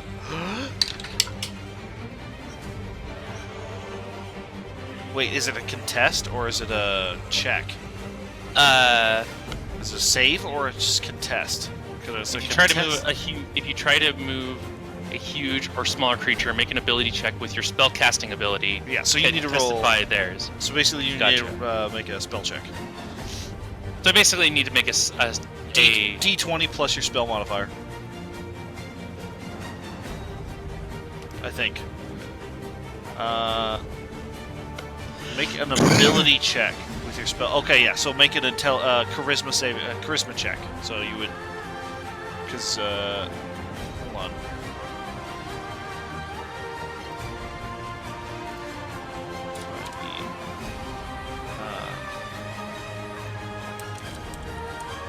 my spellcasting ability is, yeah, charisma.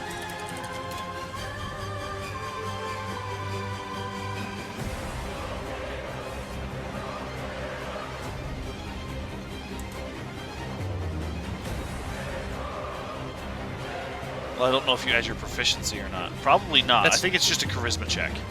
Yeah. Okay. It's not Well- it's not an attack. It's a spellcasting ability check. I don't trust 20 on this one, but I've been using Yeah, it for the so- whole time, so... You are more than welcome to use your physical dice, Susie. I know, but this is more fun for the Okay, people who are that's fine. in the stream. Ha! 18. Well, he rolled an 8 total, so you win. Yay! Yeah, I just fucking lift him up in the air 30 feet. So he's all like... He's now 20 feet in the air, meaning he's off the ground by 10 feet. Is he restrained? Yes, it says right here in the creature section, if you win the contest, you move the creature up to 30 feet in any direction, including upward, but not beyond the range of the spell. Until the end of your next turn, the creature is restrained in your telekinetic grip. A creature lifted upward is suspended in midair. On subsequent rounds, you can use your action to maintain, to attempt to maintain your telekinetic grip on the creature by repeating this contest. So he doesn't even get to contest it anymore. It's only if I continue holding him. So you have to roll another check against his 8. Correct. Sucks to be him. Jesus. Well, no, I think like it contests every time. No, yeah, I mean, he does. Yeah, okay. Yeah, he doesn't get a check on his turn to try and break free, no. No, but he does whenever I try to maintain holding him.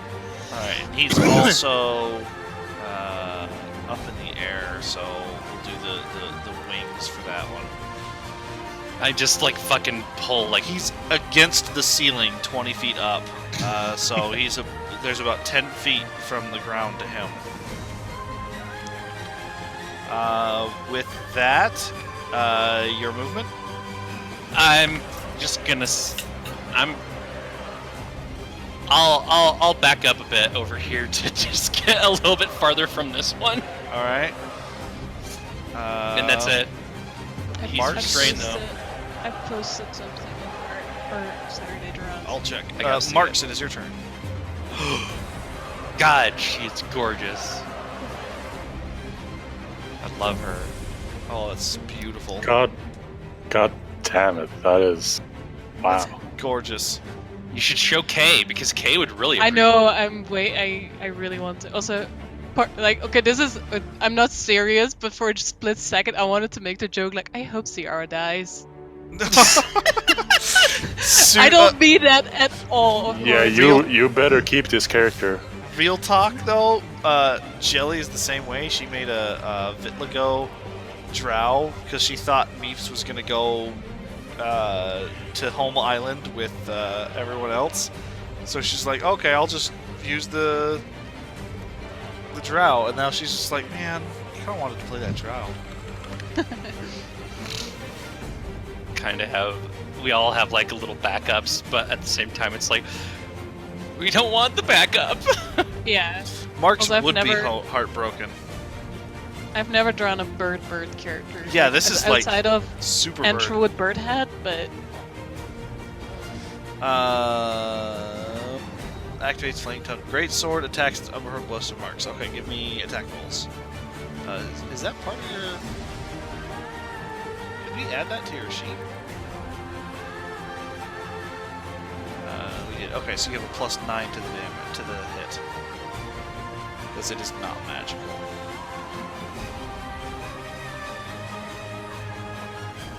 Brave is a +1. Why does it only say +9?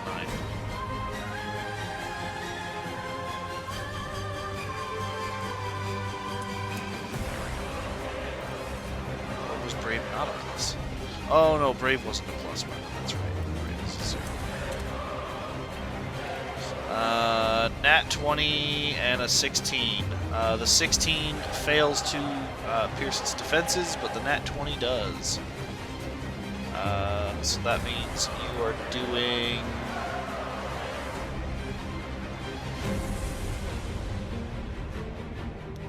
12 fire and 12 physical already. So roll 2d6 for the slashing and 2d6 for the fire.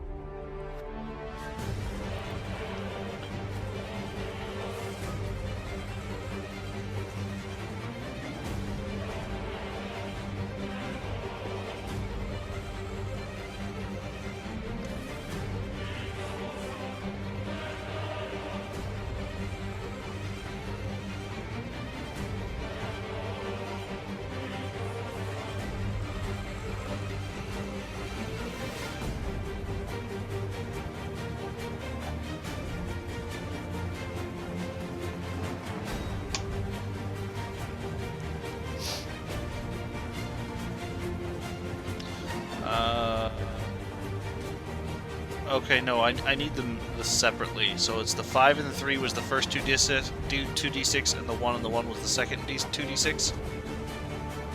Okay, so you did 8 slashing and 2 fire. And then your +5 and your +3 from your normal abilities. So it's going to be 8, 2, plus 24, plus 32, 34, plus 8 is going to be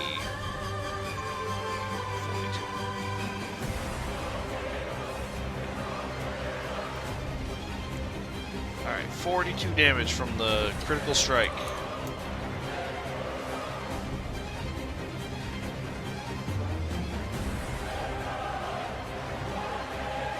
Yep, you got the nat 20. And with that, it is still your turn if you wanted to move. Oh, Marks, roll that first attack again. You have advantage because he is restrained.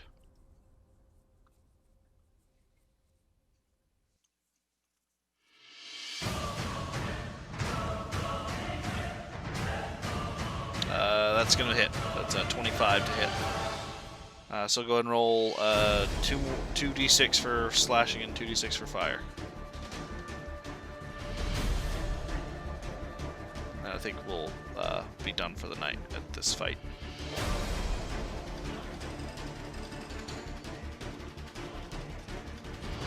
I mean, we could always pick up for in the fight. Yeah, if you wanted, we could stop at the end of the whole round and start from fresh from the top. What is everyone else feeling like?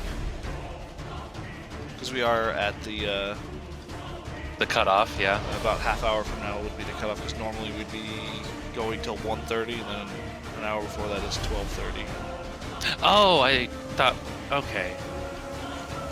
I was ahead of myself. Gotcha. I'm fine with either. So 18, 26. All right. That makes it their turn.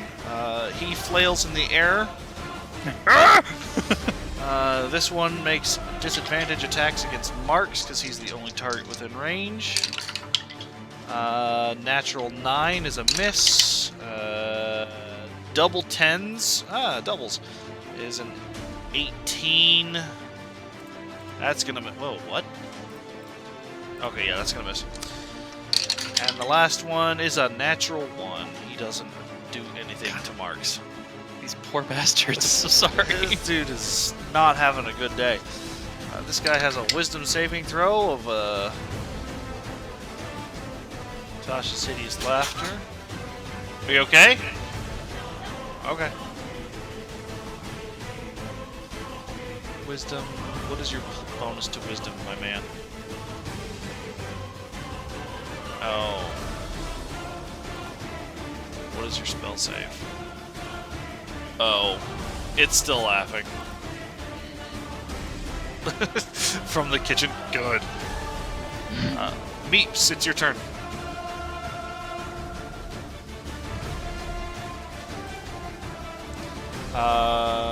I think Meeps is gonna attack the one next to her. Right, hun? With that advantage. Alright. Ruben, you as well. You're up, so think what we can do next. So, what you doing, hun? I already know what I want to do. I'm gonna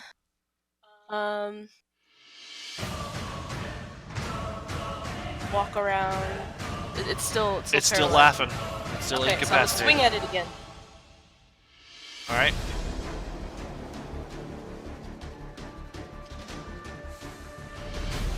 Aha! With advantage, it's incapacitated. Oh. I just rolled 2 12s. I think that's gonna hit. Yeah, it's gonna be 23. Oh yeah, that hits.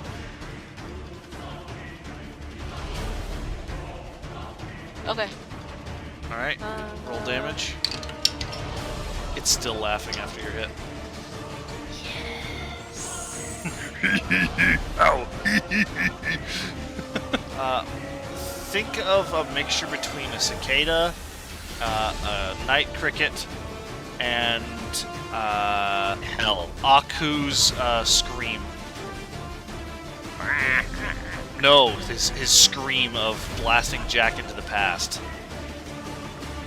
The screech, yeah. Oh yeah, gotcha. Combine all of those into one, and it's just that over and over and over. Damage, hun?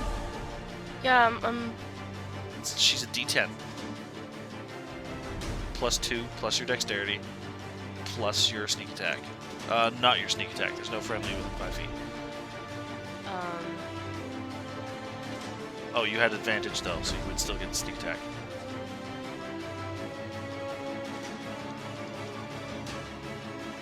it's 2 plus 6. So 8. 8. And there's the thing the reason I pause is there's this little attack column I don't remember being here. You're looking at your that's the attack column is your plus to hit. Oh, okay. 8 and then sneak attack. Yes, which I think is 5d6 for you right now.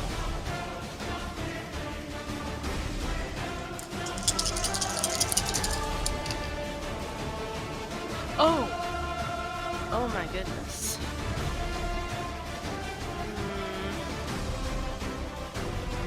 Okay, hold on. Just list them off in chat. Or out loud. Oh. So, original roll on the D10 was 8 total. Plus 5, 5, 4, 2, 6. 10, 22 plus 10 because you forgot the +2 from Don Rear. So it would be 32. That's a good hit. And it's still laughing. Ruben, Yes. the guy next to you is in the air. Yeah. He's 5 feet above you. So I'm walking over to this one and attacking it. Alright.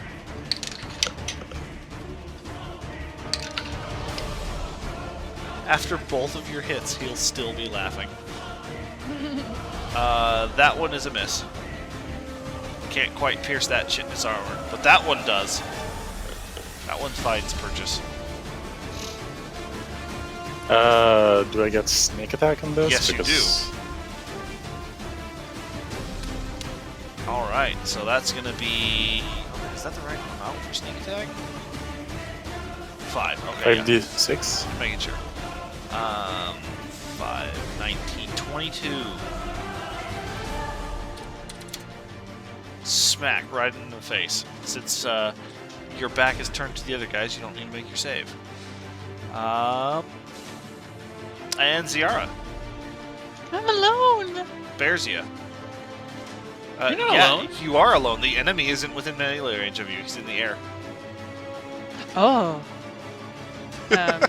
He's against the ceiling. He's about 8 feet above you. I do a sad bear sound. I guess I'll. I mean, I could lower him.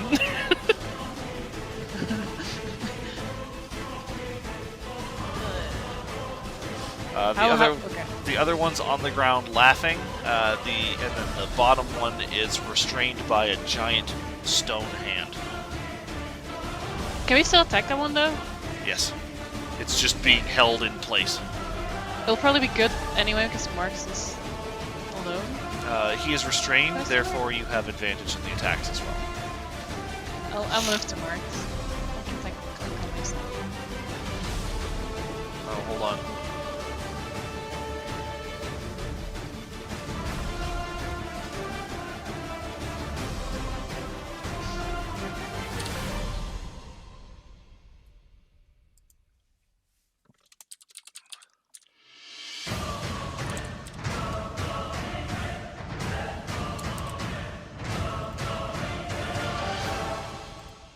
Alright, there we go.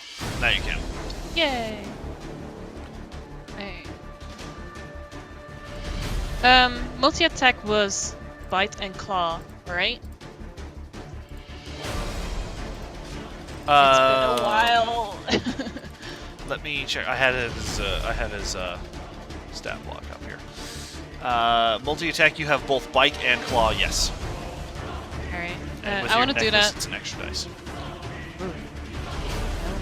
Alright, so you have a +7 to hit. D20 plus 7. Oh, you already have it in there. Okay.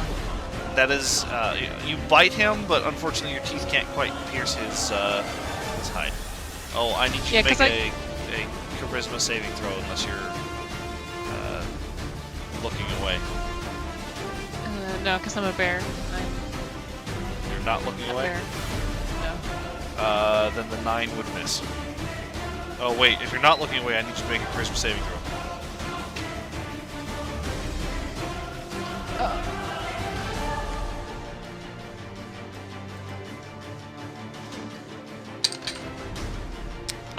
You do nothing as you go to move and your senses are assaulted.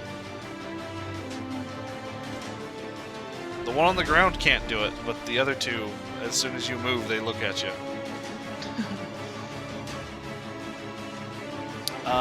Fluke. Fluke is not gonna look at the thing.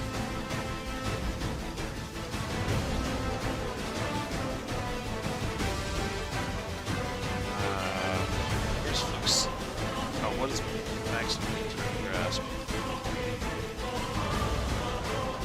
It needs to make another strength saving throw. With a natural 2, it fails, so it takes another 2d6 bludgeoning damage as it's crushed.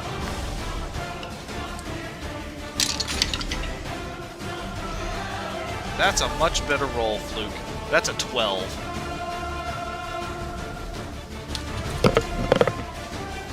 That's the little stone gecko hand. Savra. Yeah. Your turn. Well, I'm definitely gonna try to keep the guy suspended.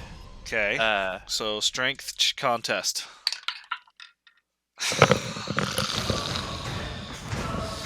rolled another 8. Yay! Good job. So I am gonna move him like 10 feet. So now he's Just like 5 feet off the ground. Yeah, but like also like so that he's between our pals, so that right here. He's surrounded. Yeah. Okay. Now, if I use my sorcery points to quick cast something, will that, so long as it doesn't require concentration, it won't? Well, yes, as long as it doesn't require concentration. Okay, then yeah, I'm just gonna continue holding him. So I'll be more useful right now by saving my points. Okay. That means it's Mark's turn. I'm kind of just like smiling, like, oh. Smiling at the ground as you just stare at the ground. Like, huh. I Your can keep him up in the hand I can kind keep of him up. pointed at him. I can keep him in the air for 10 minutes. Just staring at the ground, so you don't have to make a save. Just staring at the ground with your hand pointed out. Like, huh, this is pretty cool. All right. Either avert your gaze or give me a charisma saving throw.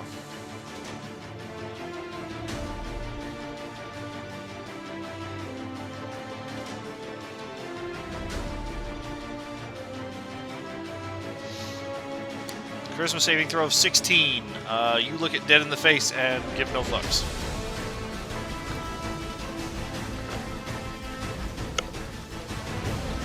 Alright, so go ahead and give me attack rolls. While Marks is doing that, I'm going to go ahead and have them take their turn as well. Go on the ground. Is still laughing with a natural one. Holy fuck. +0 to wisdom saving throw sucks. Yes, advantage. This one is gonna... Wait, does it have to spend an action to remove itself?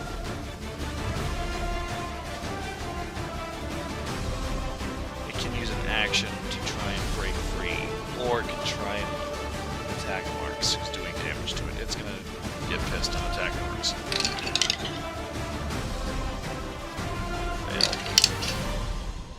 Fail. And fail. This one is restrained in the air, but Biara is within range, so it's gonna at disadvantage. Oh wait, it would be able to attack her? If it's 5 feet off the ground, yes, but it's restrained, so it's at disadvantage. Oh, please don't hit my friend. Miss. Miss. That's a natural 16, so that one's going to be one normal hit. Both of those... the first one strikes. The first one Marks does do damage. Biara, you are taking this much. I'm just gonna be like, I'm so sorry. It's like we're both like fucking around with it. You take 8 slashing damage from its claws.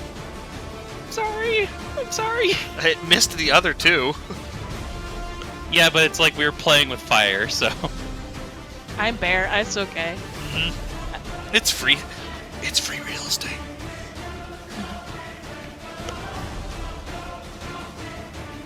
Alright, so 10 fire damage and 17 slashing. Alright. This is 27. Minus 27. Come to mom. That's Marks' turn. That's their turn. Meeps, it's your turn again. Wow. My turn again already. Whoopsie. Come here. I guess I'll just keep swinging since it can't hurt me with its eyeballs. Savra just keeps lowering him and raising him up in and out of Ziara's range like a pinata. Touch. Like a pinata. Every time I try to reach, he pulls him back up. The most deadly of pinatas. I mean, it makes sense. Like, we're supposed to keep our eyes closed. You can't look at the pinata when you're trying to play.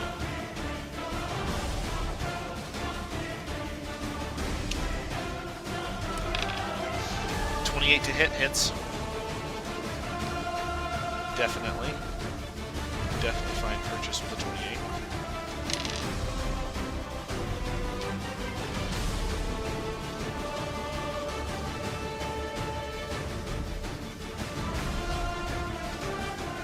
Alright, that's gonna be 10 plus 6 plus 2. So 18. 18 And and then sneak attack. 5d6.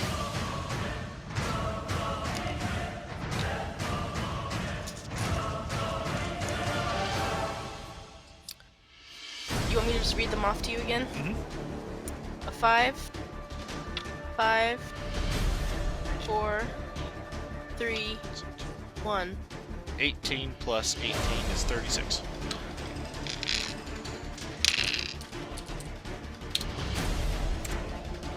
And holy shit, he wakes up. Or he's no longer laughing. He is no longer laughing. Suddenly, eyes dilate. So he just goes, oh shit. Oh shit. Oh shit.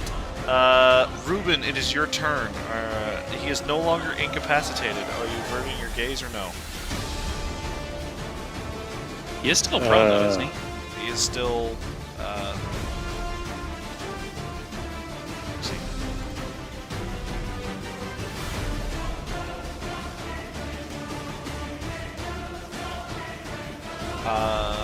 They don't actually go prone when they become incapacitated. They're just kind of like on one knee, wheezing kind of thing.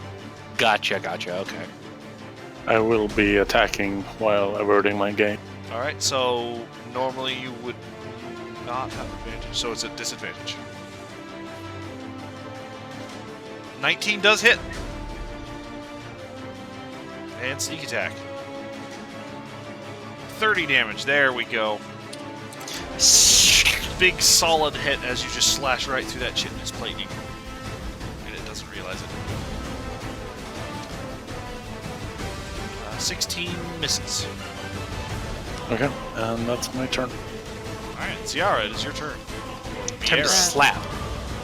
I want to pinata slap the one next to me, but this time I do avert my eyes because it took me a while to remember. I was like, oh, yeah, Let's that's put a right. blindfold on. That's the thing. Use your shillelagh. I put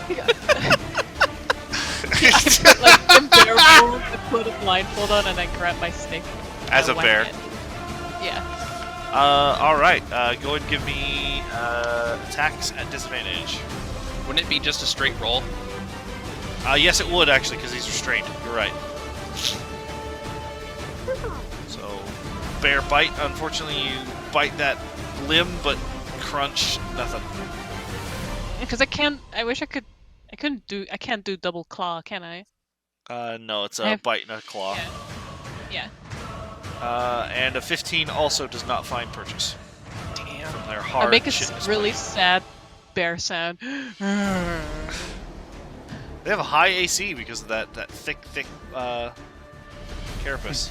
That thick Carapace. Alright, he is Fluke's turn, and he is... Question, Yes? by the way, since he's held, if I move away, I'll be fine. Correct. You are still technically in his melee range, but he is restrained. I'm gonna risk it anyway because I don't like bear. I don't like bear right now, and I want to move away a little bit. No problem. turns Go ahead. into elk. Smash. Alright, you are missed by a free strike. He rolled a natural 3. I can't get out of wild shape, right? That is not a bonus Is action. I thought it was a bonus action. Okay, I wasn't sure if it was like going in or out. I'm pretty sure it's a bonus action for you. Okay. Usually it's an action to go in and a bonus action to come out of something. Okay.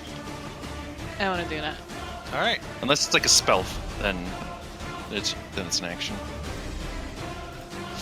I have a sad face, like a sad expression in my face as I look at. So I was like, oh. I just like gesture to like come over. I'll give her a pat on the shoulder. Right. It was okay. You're trying really good. I didn't know I could do this. I didn't know I could do this with her hand out, force style. Just walk. It is Fluke's turn. The guy fails his strength DC, and he gets crushed again by another 7 crushing blunt damage. No, my Fluke is helping. Yes. Man, so even for having a +5 to fucking strength, they're not doing too well. Good lord. Yeah. Speaking of, Savra, it's your turn. Oh shit, it's right. Well, I am gonna continue holding it because I don't want to just drop it. All right, strength check. fucking Christ. He rolled a 4. Just like swinging his arms around. He is very pissed, swinging his arms and legs around. I can't help but smile because I'm just like, this is really. It's like a scorpion on a hilarious. stick. You can just bring it towards your friends and make them go like, no, stop! Marks, it's your turn.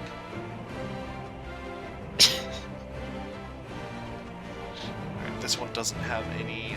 are you averting gaze or taking a save? We'll attack. Taking a save. Go ahead. Give me that.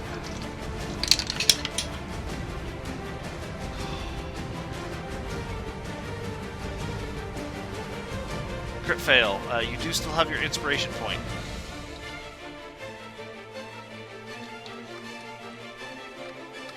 Alright, go ahead at advantage. Mark's Earth's Maximilian's Earthen Grasp just saved you from a critical hit. You rolled a crit fail and a crit 20. Second attack is... Holy shit. The second one actually hit Marks. And the third one misses again. Yes, charisma. So, miss, hit, or miss, hit, miss. So,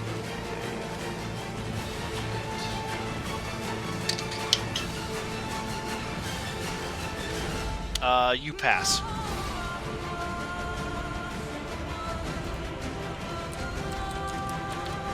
So you do not take disadvantage on your attacks. Miss.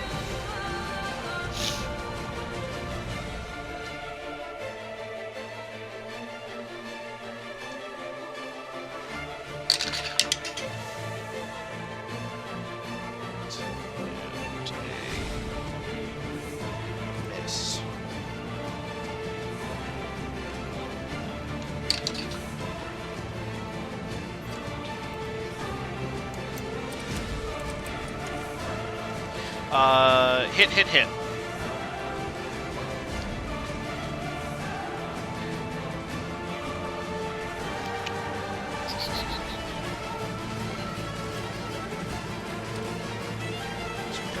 Oops.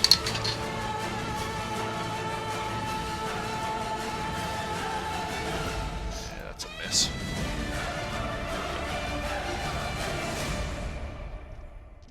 And that one flails.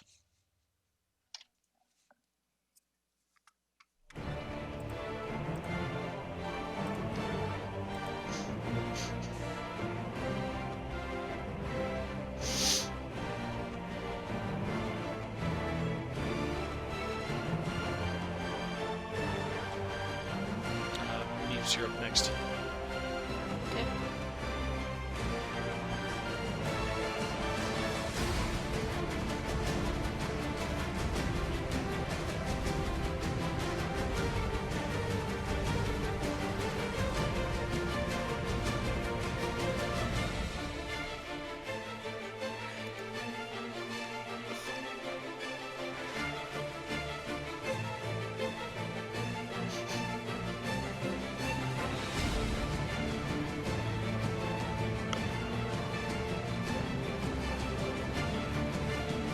Alright, so the first attack was... Okay, so it's 45 total from the 3 attacks.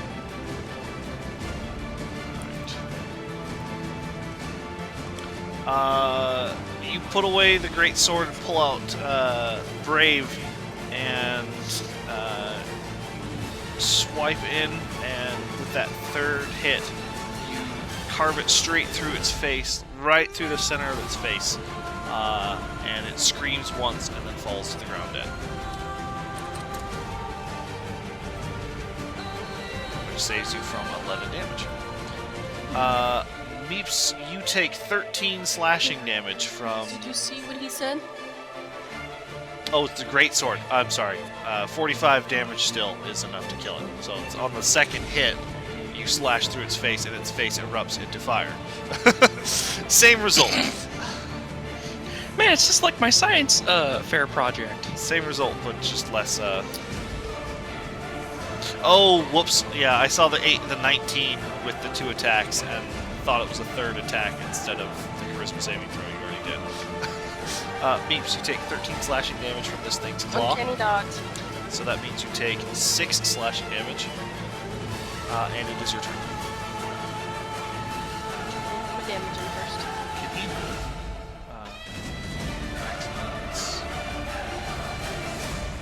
I believe it can. I believe it can move 20 feet.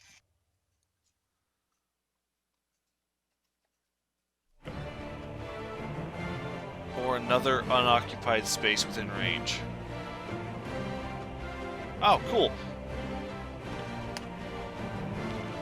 As long as it stays within 30 feet of you, it can go anywhere it wants. Comes out of the toilet. What? No, why?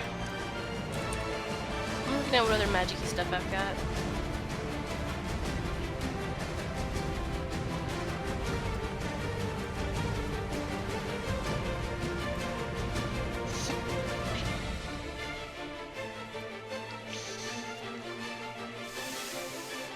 Like in a roundabout way, I'm being like entirely useless this combat, but No, you're doing not. so much. You are doing a shit ton. You are not being useless. Well, I mean, just like not like trying to like do any damage myself. Just like suffers like just.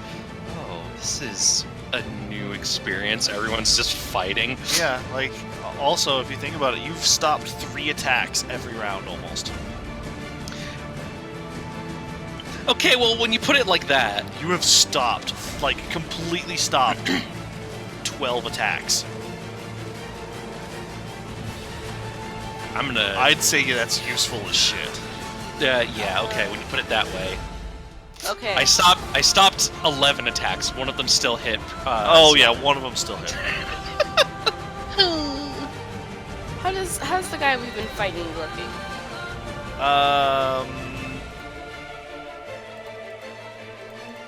Pretty bloody.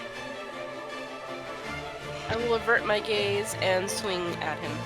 Alright, disadvantage.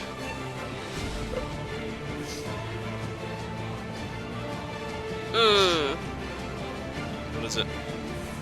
I'm at 1. You still have lucky.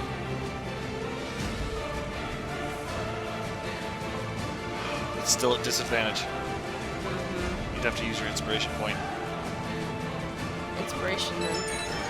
Alright. Last battle. Yeah, it is the last one of the day, so. Go. I rolled twice, right? For Yes. An 18 and 11, so I'll take the 11. Inspiration overrides. You roll with advantage, so you take the 18. Yeah. You would still hit even with the What? 11. Oh, okay. The advantage inspiration grants us, it like overrides everything. Yeah. That's 7 plus 6, that's 13. Plus 2, that's 15. 15 damage. All right. And then, do I get sneak attack? Yes, you do, because Ruben's right there. Hello. Hello. Alright, I'm gonna read you off stuff. Okay. 6. Okay. 6. 5. 4. 3. 24 Damn. plus, what was the original? 17? 7 plus... 17. It's 15. So 17. It was 15. 7 plus 6 plus 2. So 15. Yes. Okay. 15 and 21 is 35. 36. He's not looking very good at all. Ruben, it's your turn. Finish him, Ruben. Finish him. Finish it. Yeah, I'll attack him. Alright, charisma or averting gaze or no? Averting gaze. Alright.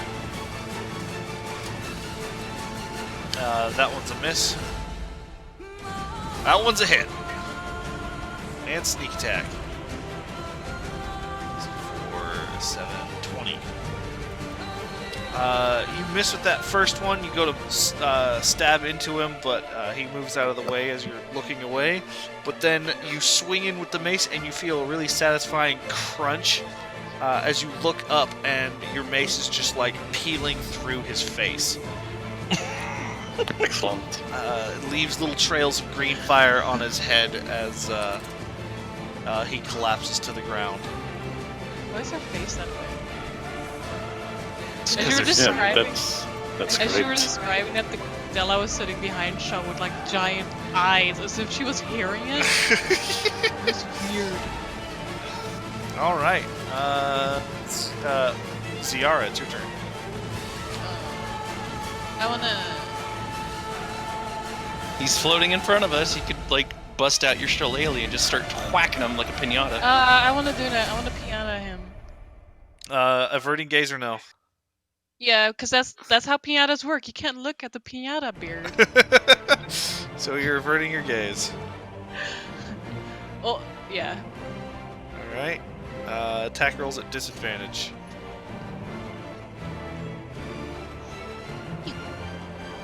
$17 is a miss.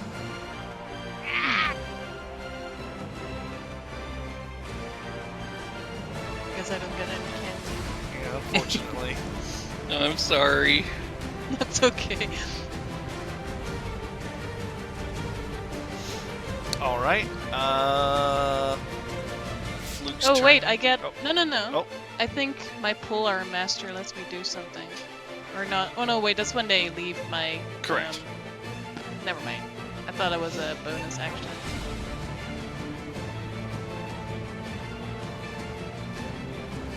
With a bonus action, you can attack twice. Oh. With Can I- Polearm Master. So I could. Let me double Does that mean I check can roll here. again? I believe so long as you're wielding something two-handed. Bonus action to make a melee attack with the opposite end of the weapon. So just roll again, because your shillelagh overrides the attack roll and the damage. Nope. Stupid sorry. piñata. It's I mean, Fluke's turn. You're looking away, so... I know. Fluke moves to here while not looking, and puts the hand right here, waiting for... and holds the action of grasping it if it comes within range.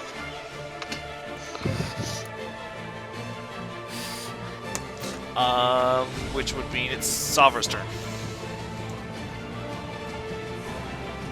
I mean, I could just drop it and hit it with something else right now. But this one hasn't really been hurt. So... It's been hurt a little bit. Okay, no. I'll, You do have someone holding an action to restrain it. It's true.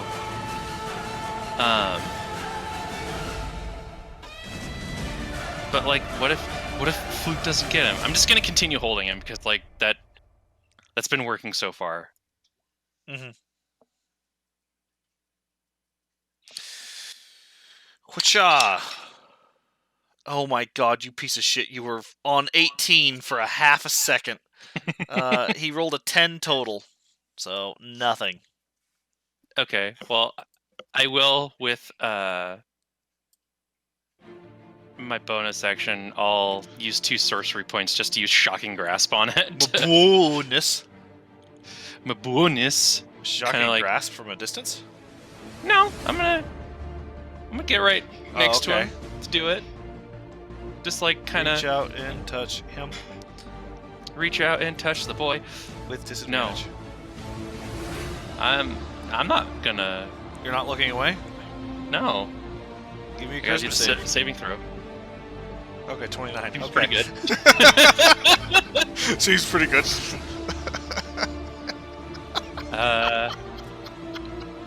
There we go. That's a hit.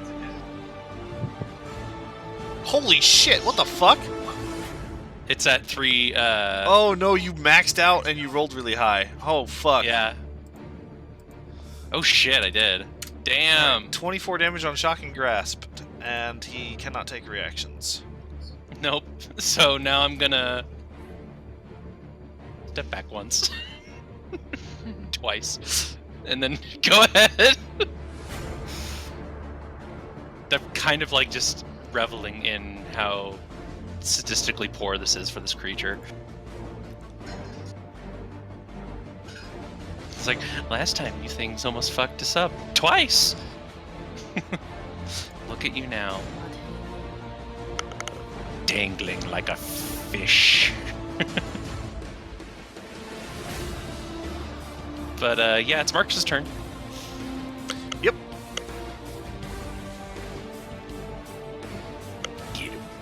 Get him, Marcus. Averting your gaze or no?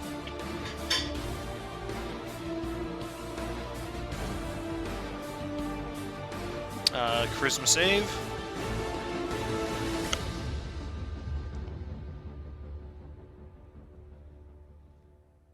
Charisma save. The day.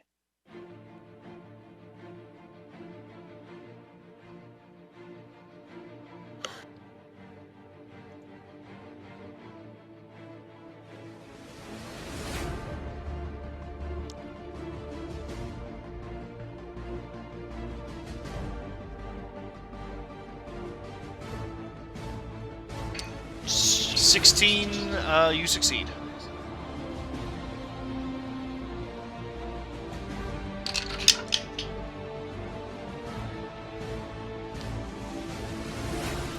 He is restrained, so yeah, you have advantage on it, You boy. do have advantage.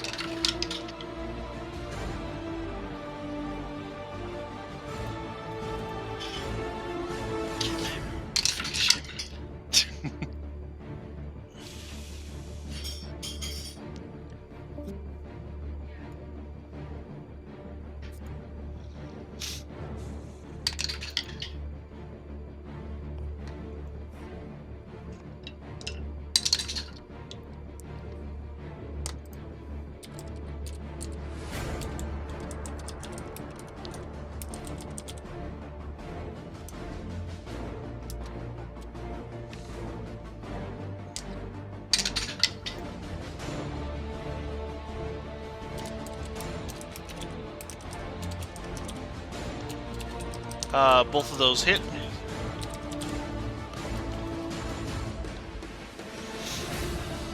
Meeps, you're next.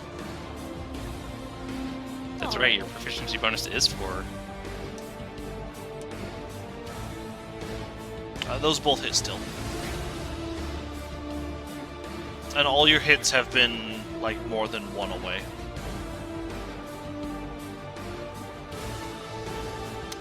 Your proficiency bonus doesn't add to your damage. It's just your hit.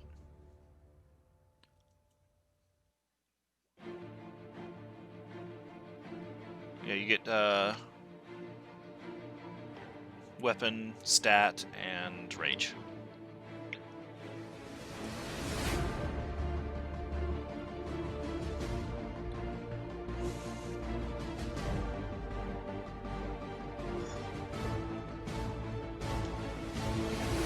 Is it going to be Meeps or is it going to be Marks that kills it? Oh. I said, No, buddy. Meeps or Marks? Who knows? Ziara actually hits it and gets the kill. I'd be so happy. After Meeps, Marks, and Ruben. That would be beautiful. We almost. Yeah,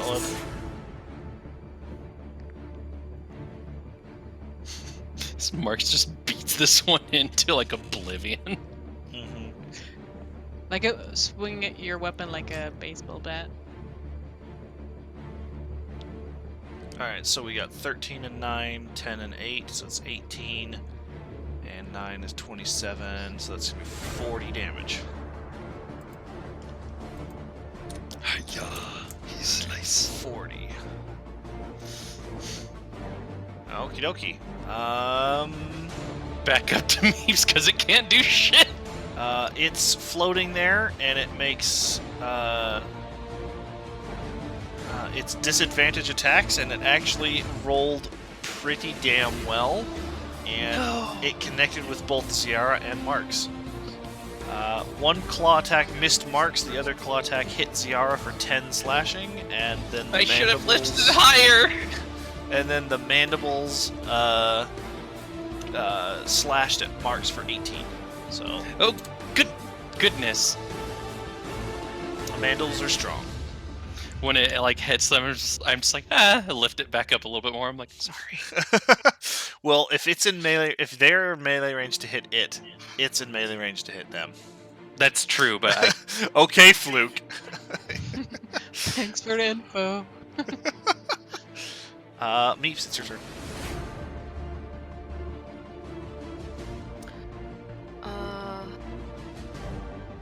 finish him. I'm gonna avert my gaze and take a swing. Disadvantage. Oh, straight roll.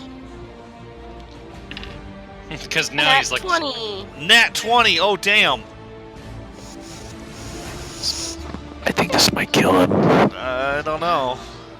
All right, this so kills the Ember Hulk. you have a 6 to your dex. It's a D10, so that's 10. And I'm just- 5d6 is 30, so that's extra 40 damage. Okay, so 7. 7 is what you rolled. Mm-hmm. It would be 13 plus Plus 2 is 6. 15. 15. And then sneak attacks. 5d6.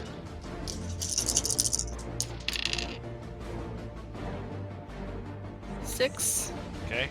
3, 3, 2, 1. It's gonna be 10 and 15, 30, 70 damage. Woo! Does it just like turn into a pile of mush? It is still alive. What? You were right. It was not even touched before you guys just piled around it. This is the first round of attacks it's taken. But you did carve a good scar across its face. Oh, As good. you lightsaber, it's like cool bar lightsaber its face, then. Ruben's turn. Ruben's turn. God, we're all just like fucking seriously hitting at this thing like a. Yeah, I'll walk up and try to attack. All right. Averting or no? Averting. All right. Straight attack because of restraint. Hits. Sneak attack for 25. All right. And misses. Okay, and that's my turn. All right, Ziara. We'll do the same fucking thing. Kill it. Are you kill it. averting or no? Actually Yeah, cause pinata. But We'll it's find still a- straight. oh, It's still a straight roll. It's still a because- straight roll, so you And crit. she got a crit. Roll damage. Finish it. You killed it. And shillelagh damage. You killed it. Can I? Yeah, can I do a roll again anyway for Polearm Master? Yes, you can. Okay, No. that misses. You Oh killed it. man. Try swing one more time and just overshoot. You're like, whoop. I just overshoot and I let go of my staff. and It only had flies away. it only had 6 health left, and you killed it with the crit. Oh my god, that's poetic. That is super poetic. Yay! Buxby got to break open a pinata.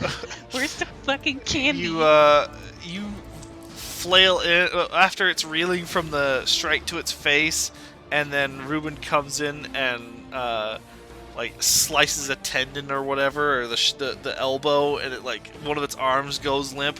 You just kind of walk in, grab your staff, look away, and just crack your staff right into its stomach, and just its juices fall onto the ground as its chest And- bursts open. And with its death, I will just completely drop the spell so it just like collapses in front of them. I falls to grab the my floor. staff and I whack it again, even though it's dead. Out of frustration that this group has probably built up by now. Next time we encounter Umber Hulks, there will be 4 of them. No. If not 10. I mean, what? No. Hey, were their No. eyes worth something? Yeah, A little bit. All right. Well, we will pick up next time because we did run a little late today. Yeah. So we'll just put everything on pause there. Thank you for DMing, Beard. You're welcome. Here is experience for the day. As I divide this up, where is my calculator? Experience.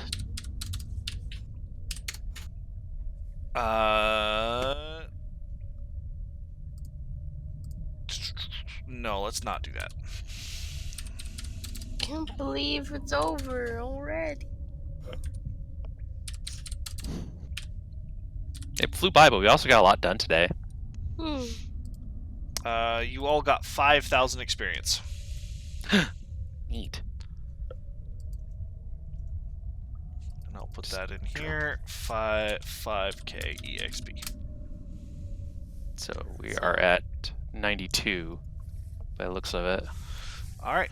And your item for the week was the quiver. You guys can find out what that does. Okay. When you attune to it or identify it. Sounds good. I have a scroll of identify, Shaw. So don't attune to Okay. it right away. Let's check it out first. Well, this item does not require attunement. Oh, So okay. you would have to meditate. You'd have to spend a short rest figuring out what it does first. Oh, okay. I added it to my inventory. With that, what was everyone's favorite moment for today? Pinata! Honestly, I'm really glad I went with that because my other choice was going to be just doing hold monster, and I was like, nah, I haven't gotten to use this yet. I mean, Hold Monster is just good paralyzed, automatic fucking crits. Yeah, but this was more entertaining to just be all like, Yeah, it was pretty funny. He couldn't roll to save his life. He had a +5 to his strength. And My other it was just awful rolls. the other thing that I liked was that the Umber Hulk that I cast Tasha's Hideous Laughter on Oh my god. was down for a +0. truly obscene amount of time. I fucking love it too, just because the sheer thought of how it actually all goes down would be it's you notice something, yell out a joke, and this thing just starts crumbling out laughing. Yeah, it just while falls the out other of the wall laughing. I also liked Susie and me destroying those worm things, and the Ruben just being there. I was like, all right. The room just being there. Okay, yeah, I do have to say my favorite part is the fact that now I have an incredibly high new record. So yay. Bucks Same me though. too. We both did. Damn. It wasn't to one person, but still. No, 10 targets is still a lot. Yeah. Hey, they don't know you guys have spells. It was just Exactly. an amazing combo of the spells and then Ruben's reaction, which made it perfect. Just huh, okay. Stab. I just imagine Ruben looking at his dagger or his weapon, oh, okay. This is all he has. I'm like, you weirdos, I am human. Ruben is our Batman. By the end of this campaign, he's actually the strongest out of all of you. He just has gadgets for fucking everything. I need a grappling hook. I love grappling hooks. You can buy them. Yeah, but they're the plain old claw on a rope grappling hook. No. So- Grappling hook gun. Yeah, Ruben needs an actual magical grappling hook that he can fire. Well, maybe some. Or a crossbow. Well, Grappling hook thing. maybe someone's inventor wife could make you something. Perhaps. Hmm. Or your DM is listening. Or our DM is listening. Which is what makes me so terrified about the thing Vath was saying. Savra OP, please nerf him like that. You do not know what you're asking for by he saying really that. does. He really does, Sprite. He really does. If you think about it, he is Mr. X. Because the way he's going around, like, capping fools, like, he is Mr. X. He's there, Mr. X. Ruben just gets real swole and starts stomping around. Upcoming plot twist. Ruben was a demon the entire time. Oh no! That would be real fucked up. Yeah, it would. He's the one of the demon lords, the final one that we need to face. That He's would been be Demogorgon bittersweet. in skin this entire time. Who took was the a last lot of fun. fucking Coke in the fridge? Stomp, stomp, stomp. Alright. Thanks for coming to the stream, guys. Appreciate it, and we'll see you next week. This was great.